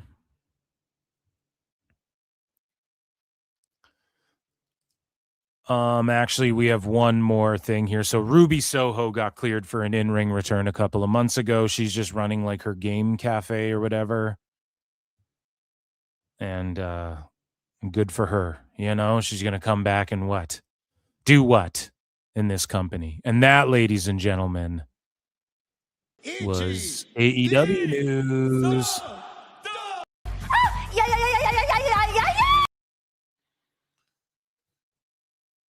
So let's get into, we have some Federales news to get into, man.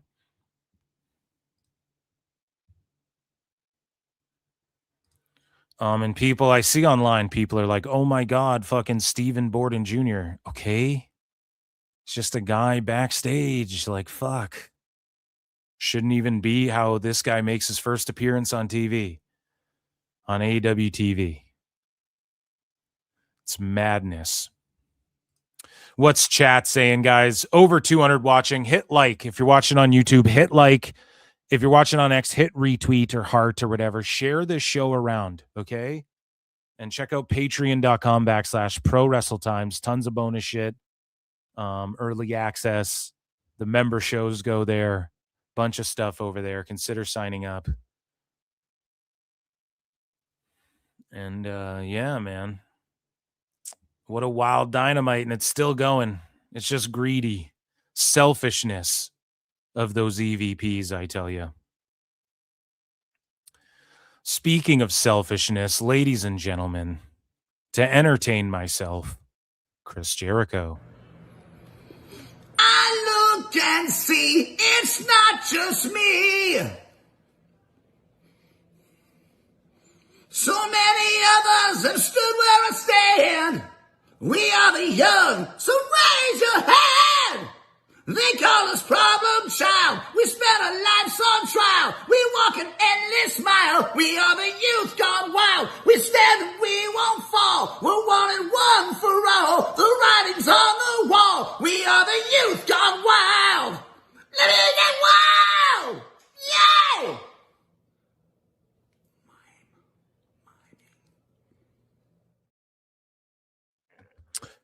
Okay, guys, let's get into this segment. It is called WWW.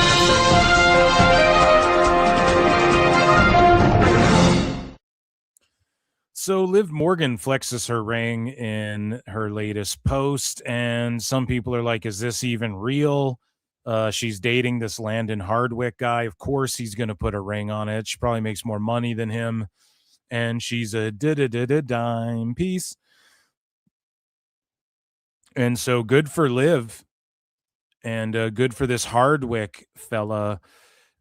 This is somewhat of a sicko or wacko segment here because the responses to this are fucking crazy.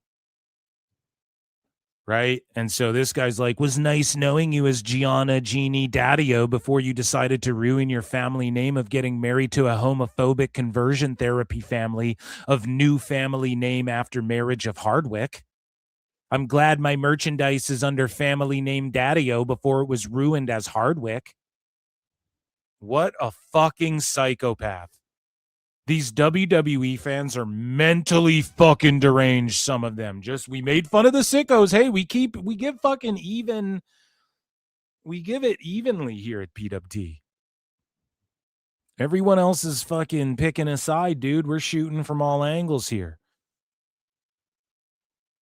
Like your mother in a bukkake, we're shooting from all angles here. What does Leslie Nielsen say in Naked Gun? He's like a blind man in an orgy. I was going to have to feel my way out of this one. This guy goes, yay, good for her. Grats. Wrestler engaged to be married to another wrestler or famous person. People are obsessed with other people's lives. Simply, I just don't care. Let them have their life. Then why are you writing a long thing about it? You know what I did? I just retweeted it and went, good for her. I didn't even say anything. Not that you got to live up to my standard, but don't be like, I don't even care about this. Clearly you do. Relinquish the title since you don't seem to give a shit and go be with your boyfriend. Give someone else an opportunity to do something with it because you've done fuck all. The hits keep on coming for Dominic Mysterio. First, Triple H is burying him. Now is Garita is leaving him. Okay, that's just kind of funny. Way too fast. Watch. She is married. It's not new, guys. Also, they've been dating for more than a year, maybe even more than 2 years. They've just been hiding it. Hope she'll be happy with him, but I think his personality is trash, though. You don't know him, idiot.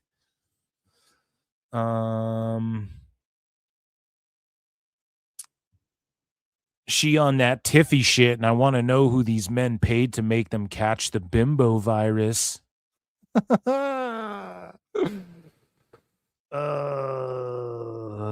So many people are melting down. I saw other ones too where people were like, no.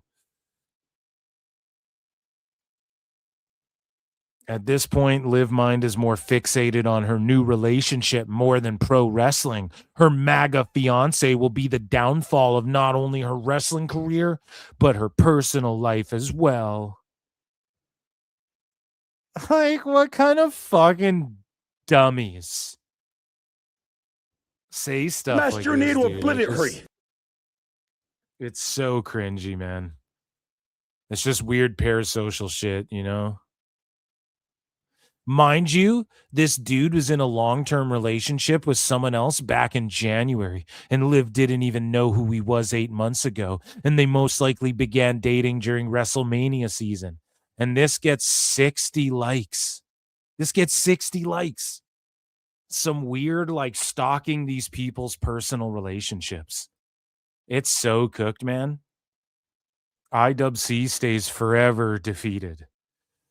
Right?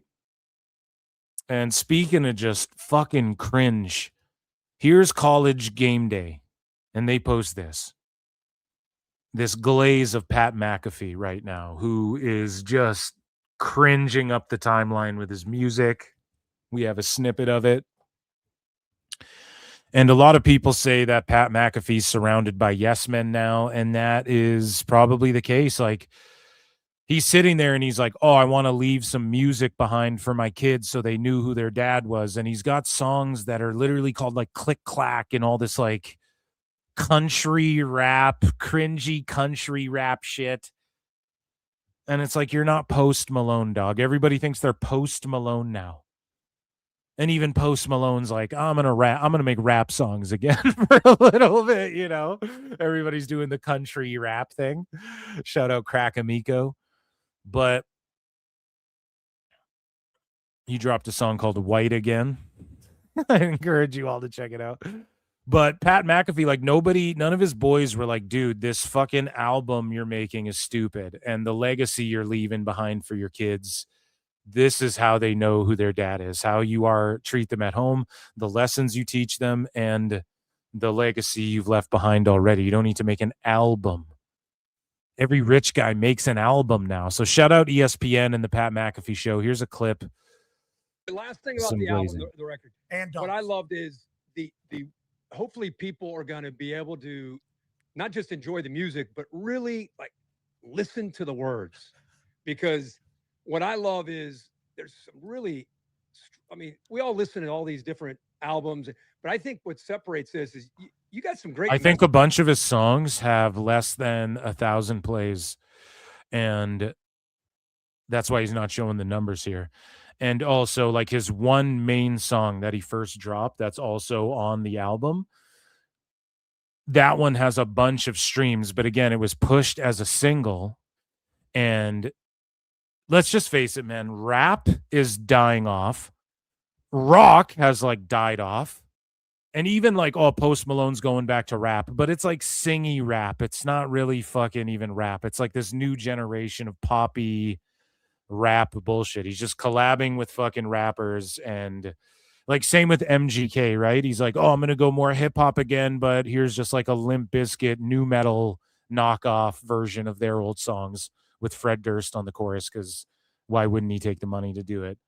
And that is kind of dope. Like, who wouldn't do that if you're a fan, if you grew up on that new metal shit? But It's just like people have done this before. Like no one cares. And the MTV Awards, I think, removed their rock category officially this year. And they've given no explanation because there's no rock as well. It's mostly like country rap, and like poppy music, poppy rap that really is fucking blowing up. And AI music gets more hits than fucking anything anybody does these days. And it's unfortunate, but Pat McAfee's like, oh, I'm going to come in and make this shit album, and he gets no fucking views. And this is what I tried to say about, and see, I'm keeping the same energy. You got Samantha Irvin who is in WWE, leaves WWE to go do what? Pursue music? You already had those doors slammed in your face. Why do you want to pursue seedy music when the music industry's fucking dead? Do you want to know why Pat McAfee's one single has all these views? Because they fucking marketed it, and they put it Facebook ads and Instagram ads and Twitter ads for it, and they fucking ran ads on his, and it was a single, so it's like a novelty thing, right? Like it's a novelty thing, right? Like if Pat McAfee put out a comic book as a novelty, people would fucking buy his comic book. But then if he's like, now I'm going to start a whole comic book empire, nobody's buying. Nobody's going to be like, man, they're not invested in that. They're just like invested in you. But to get people to invest in a whole album, like actual musicians can't get their fans to invest in whole albums anymore. Actual people who their profession is making music can't even get people to invest in albums anymore. And most of the people who do, it's bought and paid for. If you hear something on the radio, unless it's like a local band, so you have radio stations that will like push local bands and shit like that, of course. But any like mainstream song, you're like, why do I hear Shabuzi? This guy just drops one song every fucking 6 years, and then you just hear that one song for 6 years. Why? Well, it's because whatever label's behind them, like they're just paying to do that. They're just paying to get, like, all these numbers are bullshit. And McAfee's numbers, the last I saw, every song but the main single from his album were under 1,000 streams on Spotify. And why? Well, because he put it out himself, brother, and all of this stuff, which is good. It's like a novelty thing. He doesn't have like the record companies with rooms full of tablets and laptops just streaming songs over and over and over and over again to crank the numbers up. And he doesn't have that machine of like, we're going to pay to get you on every radio station. He's got to hope that DJs spin his shit in the club. He's going to have to go on a tour and guest DJ his shit in order to get this shit playing to where people, someone might go, that song's actually dope. And then it starts getting requested more and more played. Then it blows up. You're going to have to go the natural route or just pay. The music industry is just all about who can pay to blow up. That's all it's about. Literally, I'm telling you guys this. I don't know why he did this. Why do you want to get into music? It was the same thing I said about Samantha Irvin. Dude, you were the GOAT at WWE ring announcing. Why do you want to not be? You discovered you were the GOAT at something, and then you just want to. So McAfee, you're the GOAT at like being a football dude, chugging beers. It's what it's about. We're football bro dudes. And you're like, now it's no sweat off his back. Cost him fucking peanuts to produce this thing and record music. Anybody could record a song right now and upload it to SoundCloud, and it could become a hit in their fucking bedrooms. Anyone could do it. Fucking AI music blows up. Right? So I don't know why the fuck, but this guy's like, oh, I love with your album. They're dissecting it. He has a song called Click Clack. He has a song called Rich as Shit. He has a song called Oops on there. Sounds like a fucking Cardi B album. Out there. Like you really got some strong lyrics and sent some really good messages, I thought, that I think we can all relate to and enjoy. So I think it's good, important to enjoy the writing, really. Thank you, Herbie. I appreciate that. Yeah, a lot of you. that's not easy, by the way. Well, and getting a chance to be around. And the music industry is a reflection of every industry, every entertainment industry. Everything's a niche now. a niche, whatever the fuck you want to call it. Everything is. Everything is. And within every niche, there's niches of niches. And with the internet, before, it was hard. It was like, okay, 33 million people watch wrestling.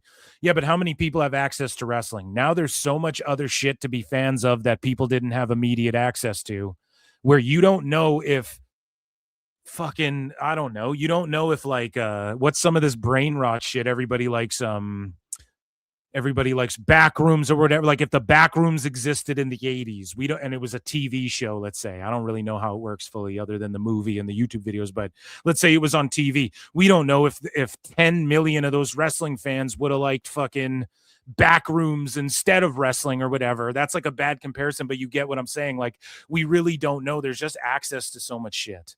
So with music, everybody, you just find what you like. And most people like older music too. There's so much old music. There's new generations now who can discover all of this like obscure fucking, you can check out Korean music, Japanese music that you never would have been able to hear before, like old 80s Korean fucking whatever, you know, like there people are into like K-pop. There's people who are fucking into rap, and then they're going to go find the rappers they like. They're going to listen to old school rap that they never had access to in the fucking past. That wasn't just immediately, you had to go buy a CD back in the day. Now it's like, oh, I can fucking listen to all of these artists that I like. So it's just a reflection of like, you know, to take it back to Lanterns. There's a group of people who just like all superhero shit, no matter how good or bad it is. There's people who like superhero shit when it's good. That's a whole niche within a niche. Within a niche, I'm just going to interchange how I say niche and niche, just to appease everybody. See that? There's niches within how you say niches, and I'm catering to both here, but but there's people who just like have a market off hating off everything that superhero movies do and superhero shows do. They just hate on everything. And then that's a niche within, you know, you're fans of it, but you're not really fans of it. Right. That all exists across the board. And music is the greatest reflection of that. The way so many genres, you're like, well, is there even any good rock music? Yes. Yes. The Viagra Boys fucking rule, but are they just rock? I don't know. They might categorize as like alternative rock or something. I don't know how you categorize their shit. But it's like, yes, there's tons of great bands and shit out there. It's just you're being fed the main ones by the mainstream and all of this stuff. And then so it's harder for, like, if you're just a rich dude like McAfee, you can just like take out more ads than other people. You can just pay your way, pay to play. That's how music works. Right. So it's just made people seek out what they want to hear more and more, you know. Writers, it is cool to kind of, and you discover songs like that you would never listen to through TikToks and shit. Now you hear a TikTok and you're like, oh, I want to hear that. What's that song? You would never listen to it before. Whereas like back in the day, something plays on the radio. Like that one song, I think it was the one, let's get retarded and hot. Or was it My Hump? I think it was My Humps. My hump, my lovely lady lumps. Dude, Black Eyed Peas used to cook. But like that song, they weren't going to use it as a single, but this DJ in London just loved spinning their shit on the radio over and over. And they went and it blew up and it was the most requested. And they're like, oh, we should make that a single, or we should do a video for that. And it fucking was one of their biggest hits. It doesn't even really work that way anymore, you know? It doesn't even, because who listens to fucking traditional radio? You know, kind of learn their processes and how it all goes about. That's obviously my favorite thing about it all. And already writing, you know, already been writing, you know, for. Are you going to perform any of the songs today? Oh, yeah. No, I don't know about today. Should we do it? I don't think we should. We don't, this place. Okay, whatever. So they're like, dude, your album, man. So let's take a listen to the song Click Clack. Here's just a snippet. And Meltzer said, what says, even Meltzer doesn't glaze Tony this hard. WWE needs to enact a morality clause in their contract to get off ESPN for these musical crimes against humanity. I guess I'm an anomaly. My mom birthed a monopoly. It feels like there's no stopping. See, you wanna fight, we'll drop them. See, I guess I can agree that I'm dynamical. I silence all the sheep like Hannibal. It's time to go. Just terrible breath control. He thinks he has good breath control, but it's not just about like knowing where to take a breath. It's like how to take one. And again, he's a rookie, novice artist or whatever, but he should have just legit dropped this on SoundCloud and not made a big deal out of it. And it would have went better for him. CWJ1288 for 2. Sweet. Says artists are competing against every song ever made. Yup. And what these artists are doing now is there's like Michael Jackson Radio, where on YouTube you can pull up a 24/7 live stream that just plays Michael Jackson, Elvis Presley, Metallica, and then there's channels that have just rock music. There's even channels for, hey, here's lo-fi hip-hop beats, and they're not even songs, they're just beats. You're competing with white noise. You're competing with the sound of crackling fireplaces and rain and shit. It's no joke, man. It's no fucking joke. You're competing with all the podcasts out there, right? So, you just take a listen to this garbage, these fucking Cat in the Hat. I guess I'm an anomaly. My mom birthed a monopoly. It feels like there's no stop. I guess I'm okay, let's break this down. I guess I'm an anomaly. I guess I'm an anomaly. My mom birthed a monopoly. My number's a monopoly. Is that what my number's a monopoly? An anomaly. My mom birthed a monopoly. My mom birthed a monopoly. My mom birthed a monopoly. Oh my God. I'm sorry, guys. We're gonna I gotta hit it one time. Retard alert. Retard alert, class. Feels like there's no stopping. See, you wanna fight, we'll drop them. It feels like there's no stop and see. You wanna fight? Let's listen to this. Wanna fight, we'll drop them. See, you wanna fight with Drop MC? No stop and see. You wanna fight, we'll drop them. See, I guess I can agree that I'm dynamical. Now the problem is that what he did was wrote his lyrics into an AI, or someone else like wrote the shit, or told him like, okay, at this part, go like. Can agree that I'm dynamical. I guess I can agree that I'm dynamical. Like he's mimicking someone's flow there. You can tell, and maybe it's AI. I don't know what it is, but you can tell that he's like, that's not his flow. There's no conviction behind though. Like someone wrote that for him, and it's ugh. I silence all the sheep like Hannibal. I silence all the sheep like Hannibal. So Silence of the Lambs, Hannibal. I silence all the sheep like Hannibal. Epic fail. I wish I had 2 more thumbs so I could give that trash 4 thumbs down, motherfucker. That is terrible. He had a Cuervo with him the whole time too. Holy fuck, dude. I silence all the sheep like Hannibal. Get it? Because like sheep are the same as the lambs, but bro, that's not bars, dude. That's the problem. That's the problem, dude. Okay? If it was like a Silence of the Lambs bar, well, lamb are sheep, bro. No bars. I'm sorry, okay? That's fucking terrible. Wow. Hey, you guys ever seen that movie, Silence of the Sheep? Oh my God. Oh my fucking God, dude. Ugh. I'm going to do a full album listen review over on Patreon. Okay, so I'll do that this next week coming up here, or this week, okay? So speaking of Pat McAfee, he dropped a video stating that he will never be seen on WWE TV ever again. And I know we're just all wishing that he would never be heard again. But he says he's never coming back to WWE. If Randy would have won, maybe. But I made a promise that I would never, ever. You just made the list. I will never be seen on WWE television ever again. So he can just show back up as a heel and go back on his word. It doesn't really matter. But again, it's like he, instead of people like hating on this dude, he could just like be showing up at WWE shows and doing his pod, and then everybody would still love him. And he could just randomly show up and do commentary here and there, not get involved in storylines unless it's like crucial that he does. He could just show up at PLEs, get the crowd hype, and then do his show. But instead, now he's like, I'm fucking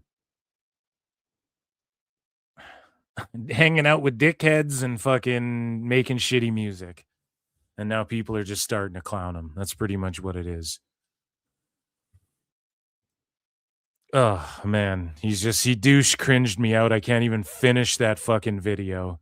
And somebody posted McAfee like sitting there with like the Trump cabinet and stuff. And then they were like, oh, you're hanging out with these sorts of guys. And then he's like, that could be libel. I might fucking sue you or whatever. Let me just pull it up right now while we're talking about McAfee's cringeness. So in the Wrestling's Not Fake folder, Pat McAfee posted this. So again, we're side missioning here, like a Pat McAfee album. We're doing a side quest here at PWT. Wrestling's not fake! But they deleted the post, but they were just like, oh, you're hanging out with pedos and fucking whatever. And then McAfee's like, this is grotesque and potentially lawsuit worthy. We'll have the lawyers look into that next week after. The Diary of a Polarizing Figure drops Friday. And it got 11.1 million views, 28K. And yeah, everybody wants to get in on that insider trading that's going on. Rich people fucking crushing it right now, dude. Everybody else is like, fuck, can I get a bone? Holy shit. So boo this man. Let's move along in more WWE news, shall we? Where do we go with all of this? So, speaking of wrestling music and celebrity, the return of a celebrity is going to happen soon, but we have some wrestler music to play here from Montez Ford, and fans are speculating Ford dissed somebody in his latest song, Mad Villain. So I love that. Shout out MF Doom. And I'm sure Montez Ford is familiar, or else why is he going to call it Mad Villain? And the lyric goes, unlike your brother, you've been whacked since day one. You Jack Styles because you wild and you can't run. So kind of sounds like a whack lyric, but we have to hear how the cadence and everything. Unlike your brother, you've been whacked since day one. You Jack Styles because you wild and you can't run. You a cosplay acting what you ain't, son. If there's a problem, it's like his 6th album, pretty polished in the booth. Like you can tell he's confident in what he's saying. man, you know where to find me. I'm in Gorilla still warming up my high knees. Bye, please. I mean, lyrics are like, you know, that's the problem. Like too many good rappers came and just said every rhyme. So you can't fucking, it's like there's not even anything really to say anymore. I think that's part of the reason hip hop music's fallen off. Everything has been sampled and everybody said everything already, but that's way better than McAfee's music. And he's seemingly dissing someone, you know where to find me in Gorilla and stuff. So who knows, dude? Shout out Tez. And that's like his 6th album, I want to say. I'm on my 4th album. Fuck is that? Who is you, the mad rapper, right? Fuck is that? Who is you to be saying you're better than me? Why is Biggie getting on the show? I'm on my 4th album, y'all. My 4th album. I'm here today with the mad rapper. That shit's so funny. So speaking of mad rappers, I don't even know if he raps, but IShowSpeed has announced that he's coming back to WWE very soon. And WWE Speed is coming back very soon. And we'll see if he aligns with the vision. I'm not soured on IShowSpeed. Like, I like Yachty. Some of these celebrities I like. Jelly Roll was like, nah, I'm good. McAfee, I'm good. Like the way they were being used. If Jelly Roll was just like hanging out backstage and like maybe even managing a couple people and being like, yeah, I'll get you my connects or whatever the fuck. Like, he's okay, like cutting promos and like taking it serious and being backstage and interacting with some of the goofier characters or whatever. It's just when he's like seriously in the world title picture, like nobody asked for that. You know, so Speed, hopefully he just takes a dope spear again from Breaker. No, they already did that. You guys know, though. That'll be there. Like, Speed and Logan Paul could turn their backs on Breaker because obviously Breaker's breaking off. Get it? He's over here now. Right? Obviously, he's going to break off from the vision, and Paul and Speed could be aligned, and Speed could be like, or was that Speed that he speared? You are racist for conflating people. Am I conflating two people? I just conflate the fact that it's streamers and all these celebrities. I don't know these guys. I don't watch fucking IShowSpeed or whatever, you know? I just know who they are pretty much because you know who they are if you scroll Twitter / you know who they are because of like mainstream shit they do, crossovers, fucking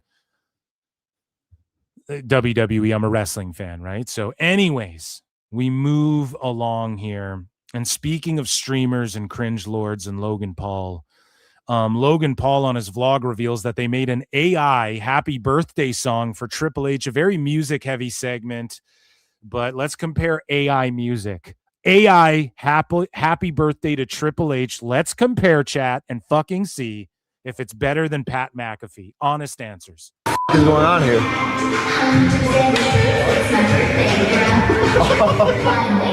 This ain't Hanukkah. What is this? What the is this? What the They made an AI happy birthday song for Triple H.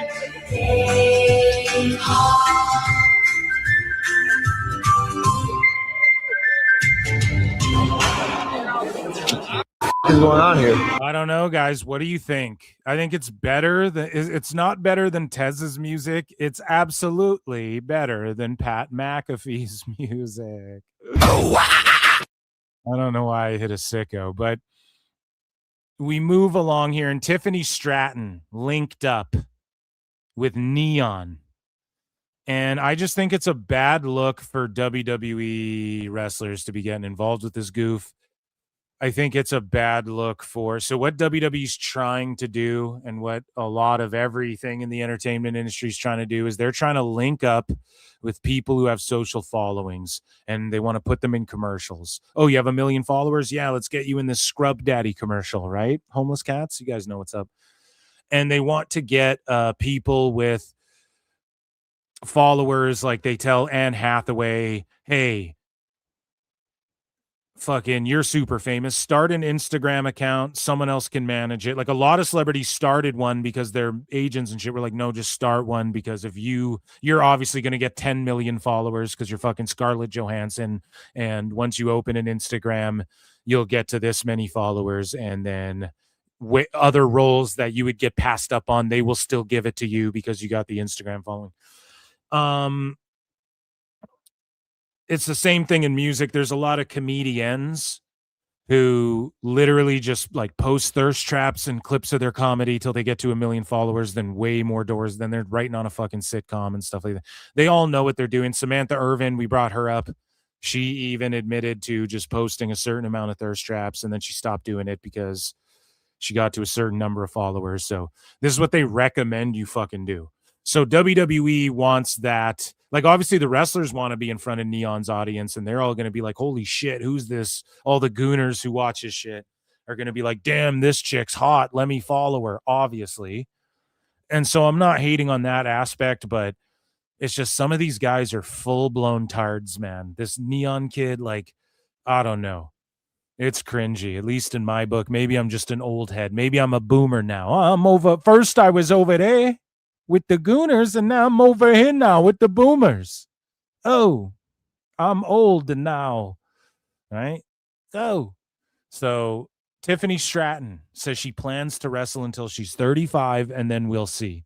Now, a lot of people are shitting on Tiffany Stratton because of her saying this.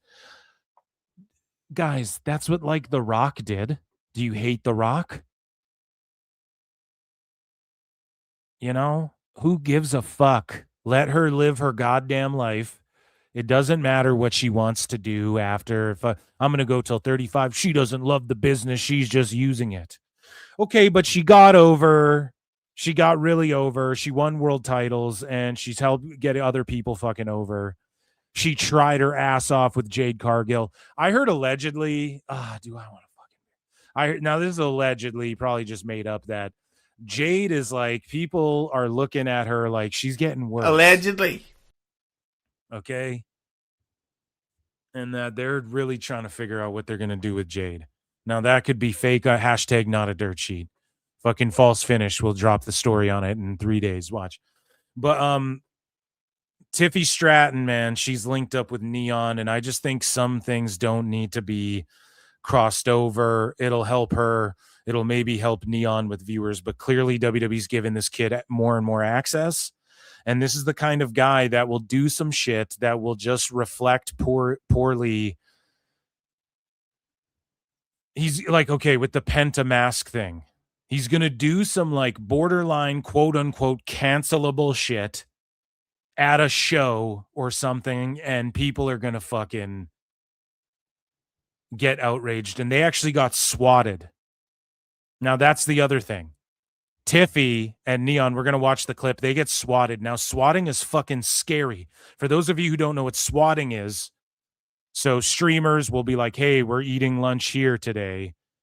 And then people will fucking SWAT them and send the SWAT team and call in a bomb threat, or like, hey, there's someone holding their family hostage at their house.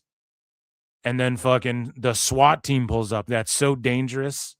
That's so fucked up to do. And like Tiffy got swatted. Now, luckily, people know Neon. He's probably been swatted a billion times, where people understand.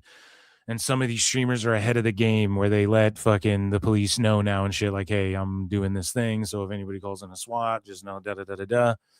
But it's like really, really fucked up that a wrestler's getting risked like that. Maybe, again, I'm being too grandma-ish. Oh, my God, how dare they put her in the line of fire? It's not like, I'm not trying to be like that, but it is kind of like that. Like, this guy's a fucking idiot. Till I'm like 35, and then we'll see. Wow. Yeah. Yep. All right. Your body's pretty good right now. Usually it's just kind of like how your body feels. You know? Taking all those bumps.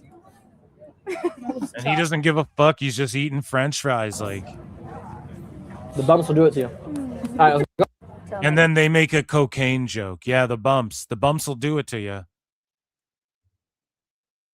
Like, this guy's doing fucking rails in Miami with the Fresh and Fit guys. You know what I'm saying? Like, he doesn't fucking...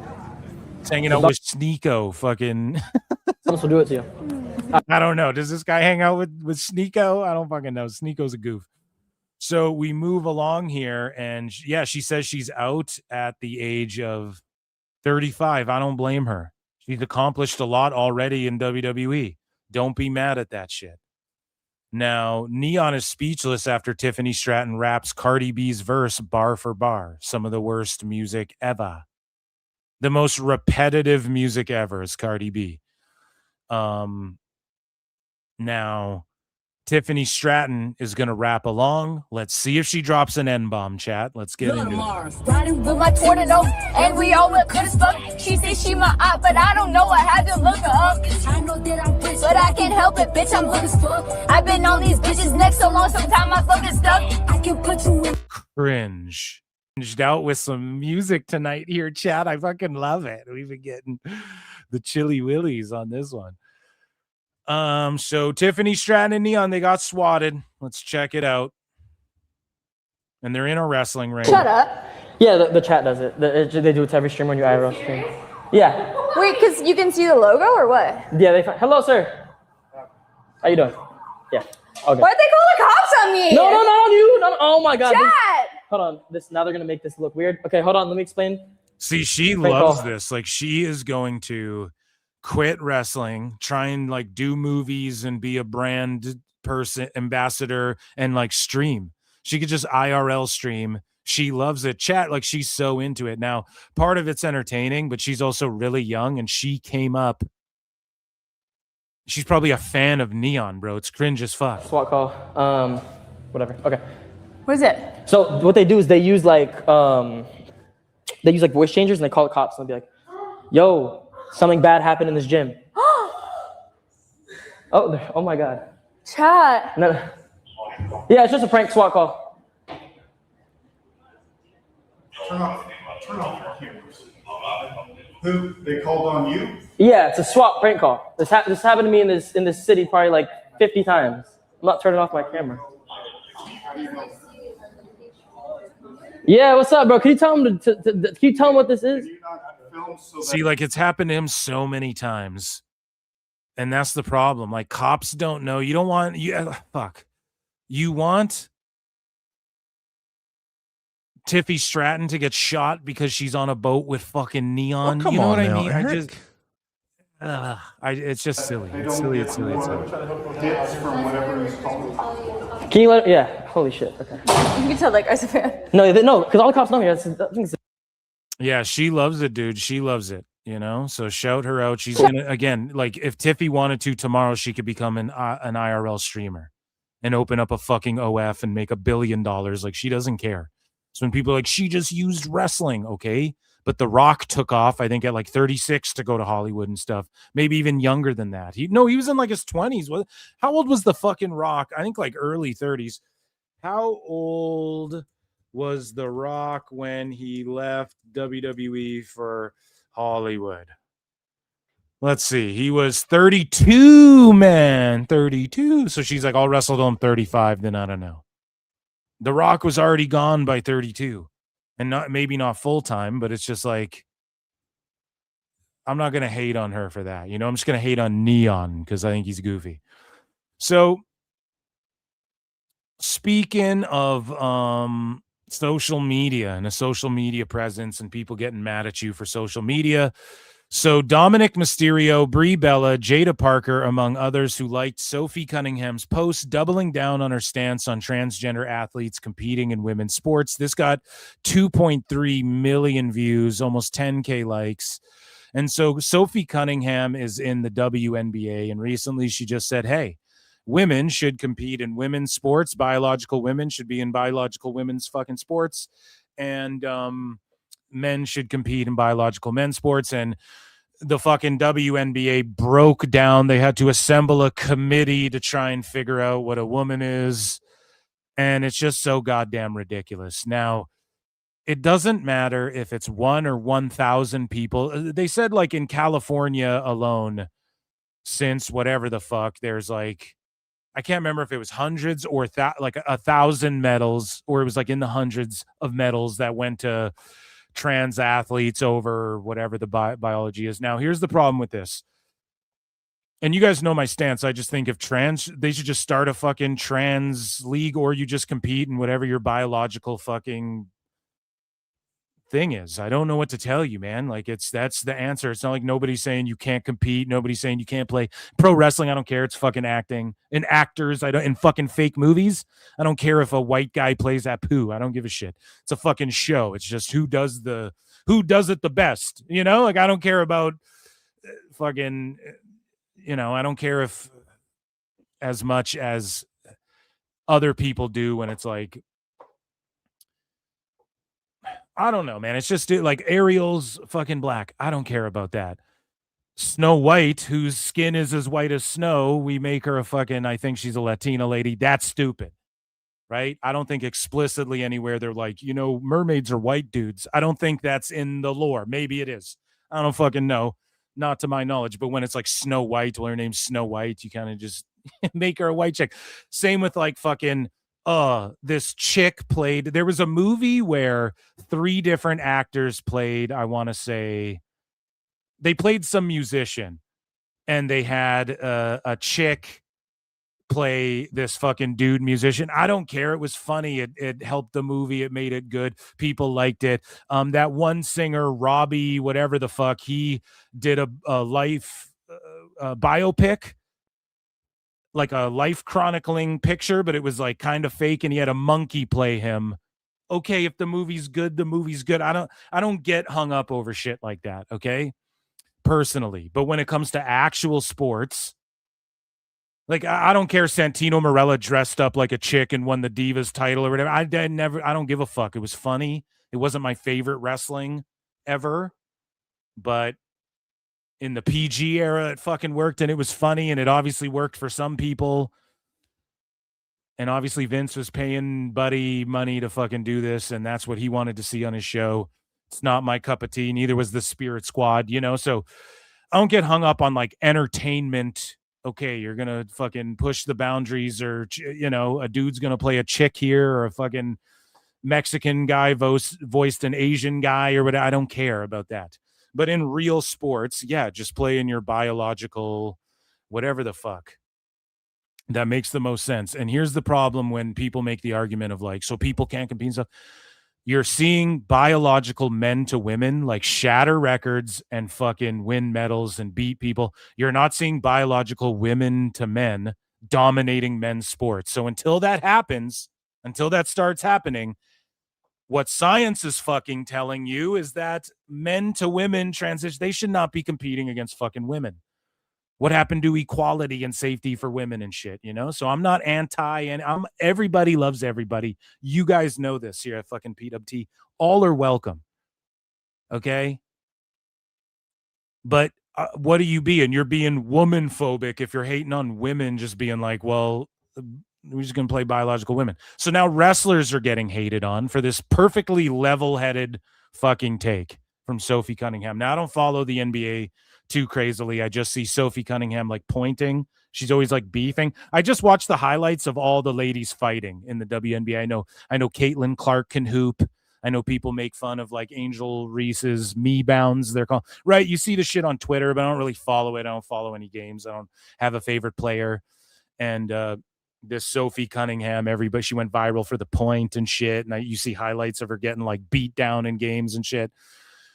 But she recently was just like, I listened to the clip of her just like, yeah, you know, we fucking have women in the sport, whatever. It was like literally a nothing burger fucking take. It was like the most vanilla milquetoast take you could have on even the there's people out there with like anti-staunch, like anti-trans positions and shit. She didn't even say anything like that. But you would think she did the way the fucking world melted down. So she goes, I said what I said.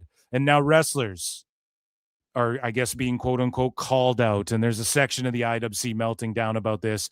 Dominic Mysterio, Maurice, Deonna Purrazzo. And I saw sickos being like, Tone needs to fucking ditch Purrazzo after this. Brie Bella, Ray Phoenix, Gail Kim, Megan Morant, Jada Parker. And yeah, they're just like, people are trying to drag these wrestlers for this as well. And you see it on both sides, AEW and some WWE fans being like, what the fuck? You know, here's my guy, Aaron Sparrow. Shout out Aaron Sparrow. I should get him on here sometime. I'm so bad at DMing and bugging people to do shit. But yeah, people are just like, this level of stalking celebrities for their personal beliefs is fucking creepy and loser behavior. It is, man. It is. And yeah, you just have people fucking giving their take on it. But I like this right here. What's his name? Mugatu. I feel like I'm taking crazy pills. Will Ferrell, dude, 100%. That's how I feel too. It's just like, dude, the world is idiocracy now. It's fucking nutty. So speaking of just nutty motherfuckers and The Rock and celebrities and social media and, you know, millions of eyeballs being on you, The Rock was inducted as a Disney legend, and there's a bunch of Disney legends who feel slighted by this. They're like, "Oh, come on now, Rocky Maivia, that's not very fair. I voiced 20 fucking people in Disney movies. I deserve to be inducted in here." But of course, The Rock brings eyeballs and social media views, and that's what it's all about. And that's why he keeps getting in these big ass movies, and people don't care if they really flop because they know for the most part people are going to try and see him and all of this shit. And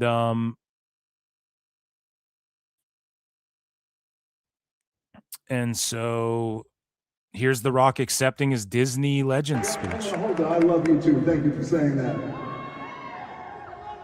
Oh, thank you. That's enough, Grandma. Listen, this is heavy. Thank you. I do want to say this, that, when it comes to our responsibility, I think of what it means to be a Disney legend, which is amazing, but also I think what our responsibility is to be a human being, which is do our best. It's not easy, but do our best to make people feel good and treat them with kindness, because you never know what they're going through. And by the way, everybody's going through something. So with that in mind, dude, I watched Toy Story 5 with the fam. That fucking movie slaps, man. Trends will come and go, and algorithms will do what they do. But being kind and being good to people. And I heard this quote when I was 15, and I'll never forget it. It's nice to be important, but it's more important to be nice. I mean that in my heart. And with that, I love you. Tony Khan's like, that's my philosophy now. Thank you, and I love you. Happy birthday, and if I'm going home, that's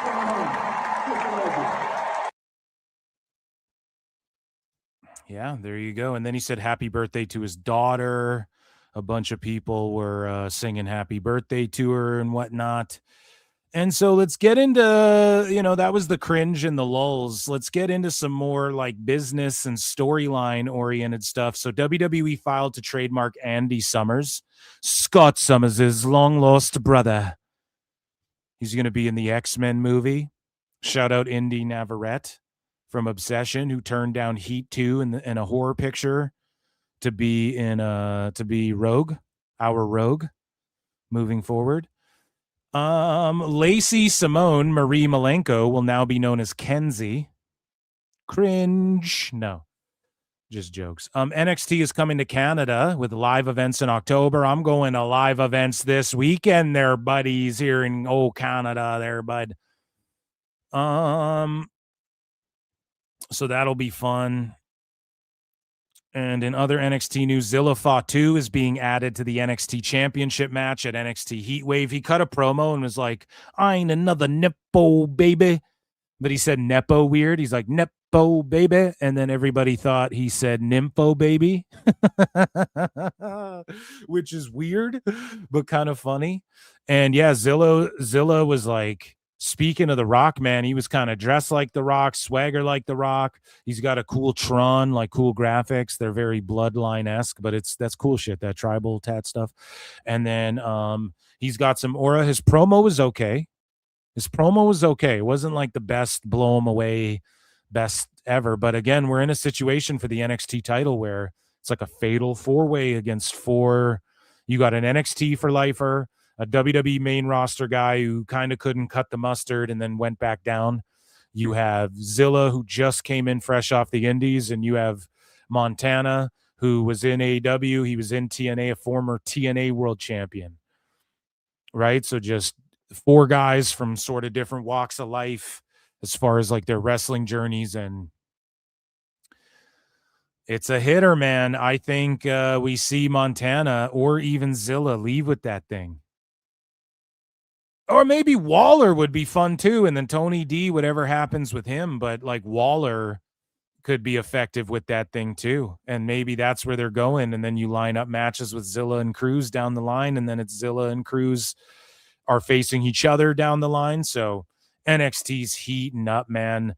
The ratings don't lie, and the numbers on social media don't motherfucking lie either.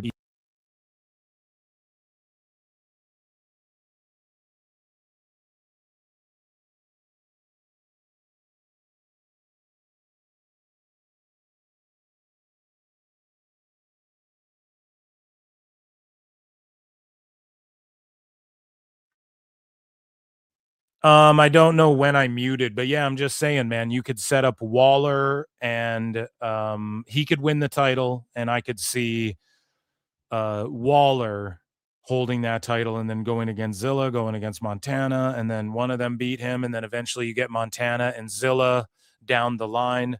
That could work well as well. I muted myself. I'm not sure for how long. But speaking of Waller and CM Punk and live events, CM Punk pulled up to an NXT live event, and Grayson Waller confronted Punk backstage during a recent NXT live event. And let's see the altercation that happened here. Yeah. Next time you want to come to my house, you call me and you ask for permission. Oh, you're serious? This is my house. 100%. 100%. This is your house. I'm saying this is my house. You want to This is my house. I'm getting the belt here and I'm coming for you. I promise. I can't wait. Why not? Why not? They're all fans. Look at them. They're all fans. I'm not a fan. I'm not a fan of you. I'm not a fan of you. I can't wait. No, everybody hates you. Okay. I can't wait. Yeah.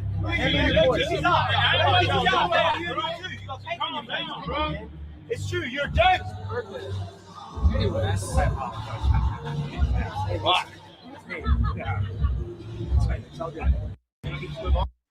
So there you go. We move along here, and Shinsuke Nakamura targets the MFTs and hints at his tag team partner. And he goes, "My partner is what you all pretend to be: experienced, vicious, deadly. He is chaos. He is a ticking time bomb." And then I think they showed glimpses of, like, see, you can see Takahashi there. Or maybe that was just Shinsuke, but you can see glimpses of, like, his attire and shit.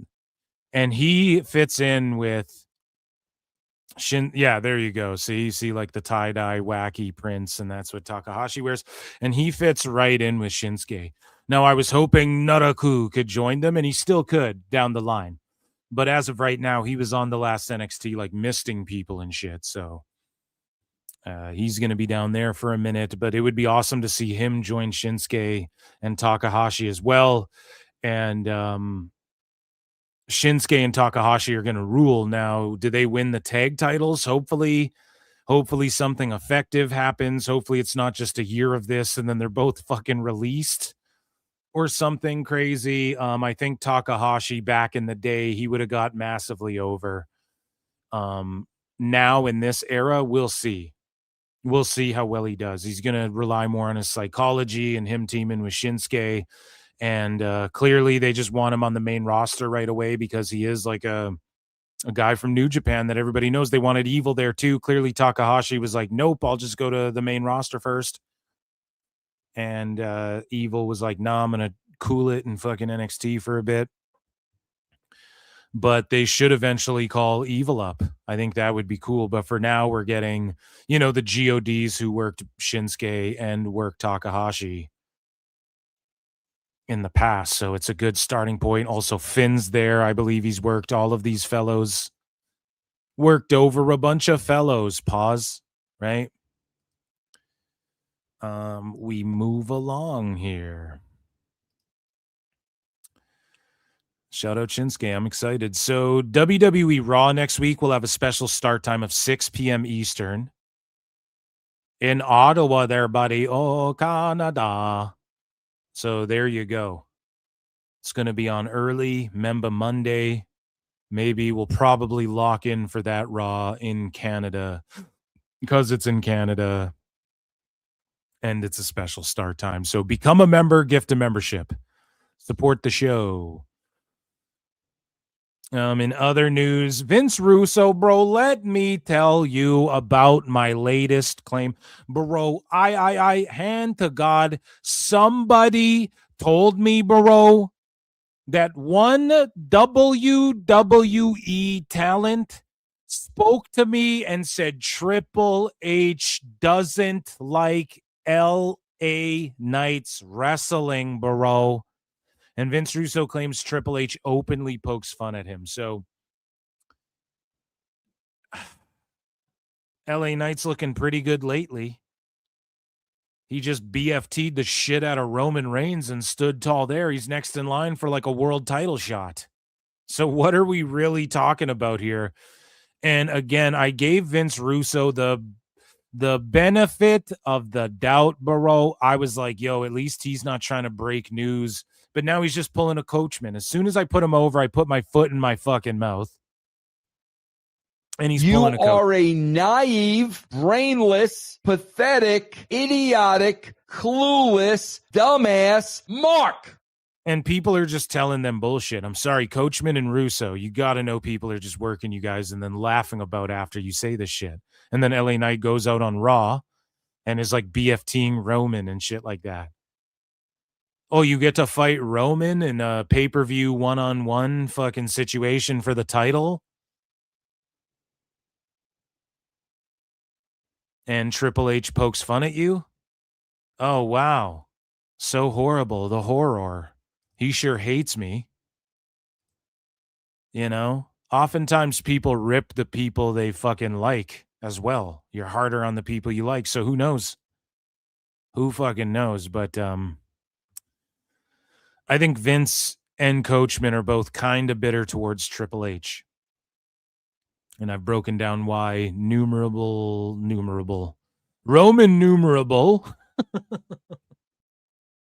Roman numerable times, not numerous. So shout out Ariel Helwani. He had this guy from RAF on his show, and the co-founder, whatever, Chad Bronstein, and they just discussed, will TKO buy into it? And they said that they've had calls, and I think TKO eventually will get involved with RAF, which will open the door for some competitors. But as of now, he just says, look, we've had the calls, but it hasn't happened yet. They're involved in Real American Beer. I think it's only a matter of time, especially with how well Real American Freestyle is doing right now. And lastly, guys, we got Ren's Day. It's Ren's Day. Motherfucking Ren's Day. Two's in the chat. Hey guys, happy Ren's Day. So today the CW asked, which Ren are you feeling like today? And I'm going to go ahead and tell you. So first, let's start with this little secret.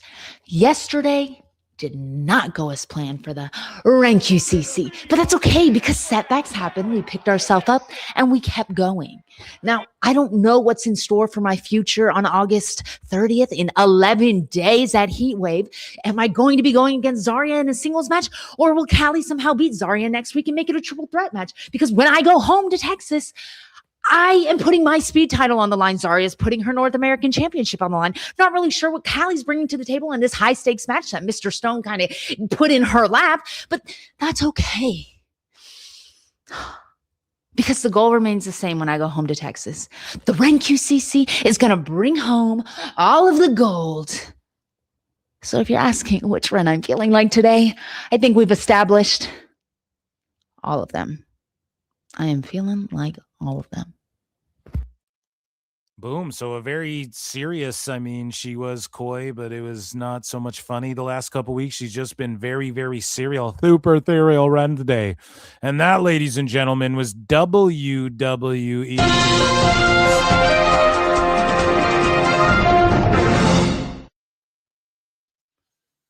And that, ladies and gentlemen, was PWT Live. I will see you guys tomorrow for Dave Meltzer Dumb Moment. I will see you guys for Sicko Saturday, more than likely. And yeah, I appreciate you all for being here. Round of applause for the PWT universe. I've been Phil S. Marks. Be good to yourselves and each other, and I will see you guys on the next time.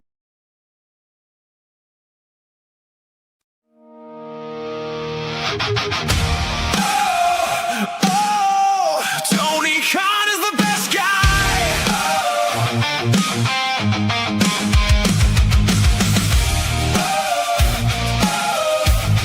Ooh, yeah. Dave woke up on a Wednesday night,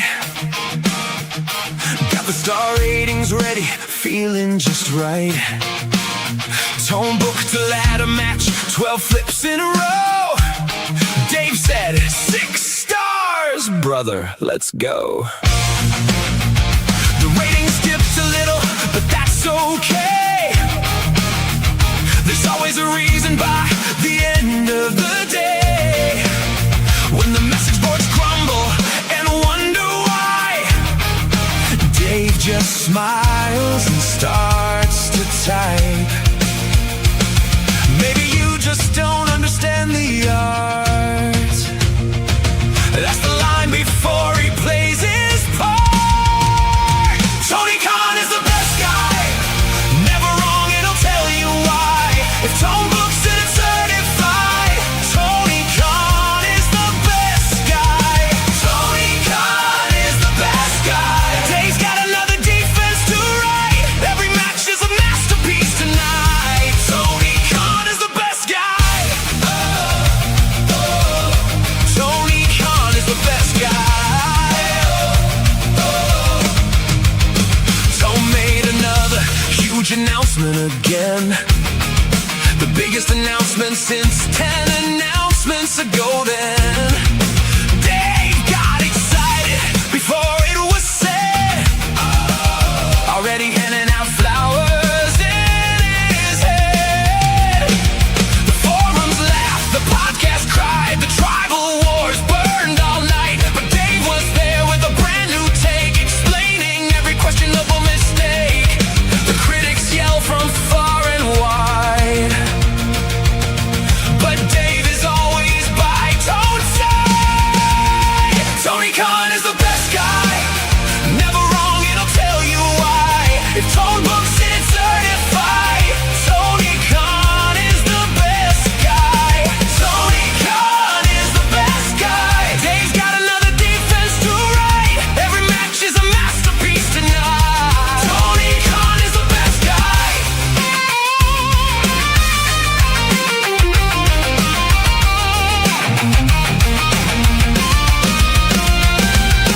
Tone on the phone at 2:45. Dave, what'd you think of the show? Dave said, Tone, that was wrestling history. That's exactly what I hoped you'd say, bro. The fans keep arguing year after year, but Dave's got 5 more stars to give right here. Tony Khan is the best guy. The stars keep climbing to the sky. 7 stars, Dave might just try. Tony Khan is the best guy. Tony Khan is the best guy. Tone can do no wrong tonight. Dave's already got the headline type. Tony Khan is the best guy. Tone booked the match. Dave loved the match. Tone booked the show.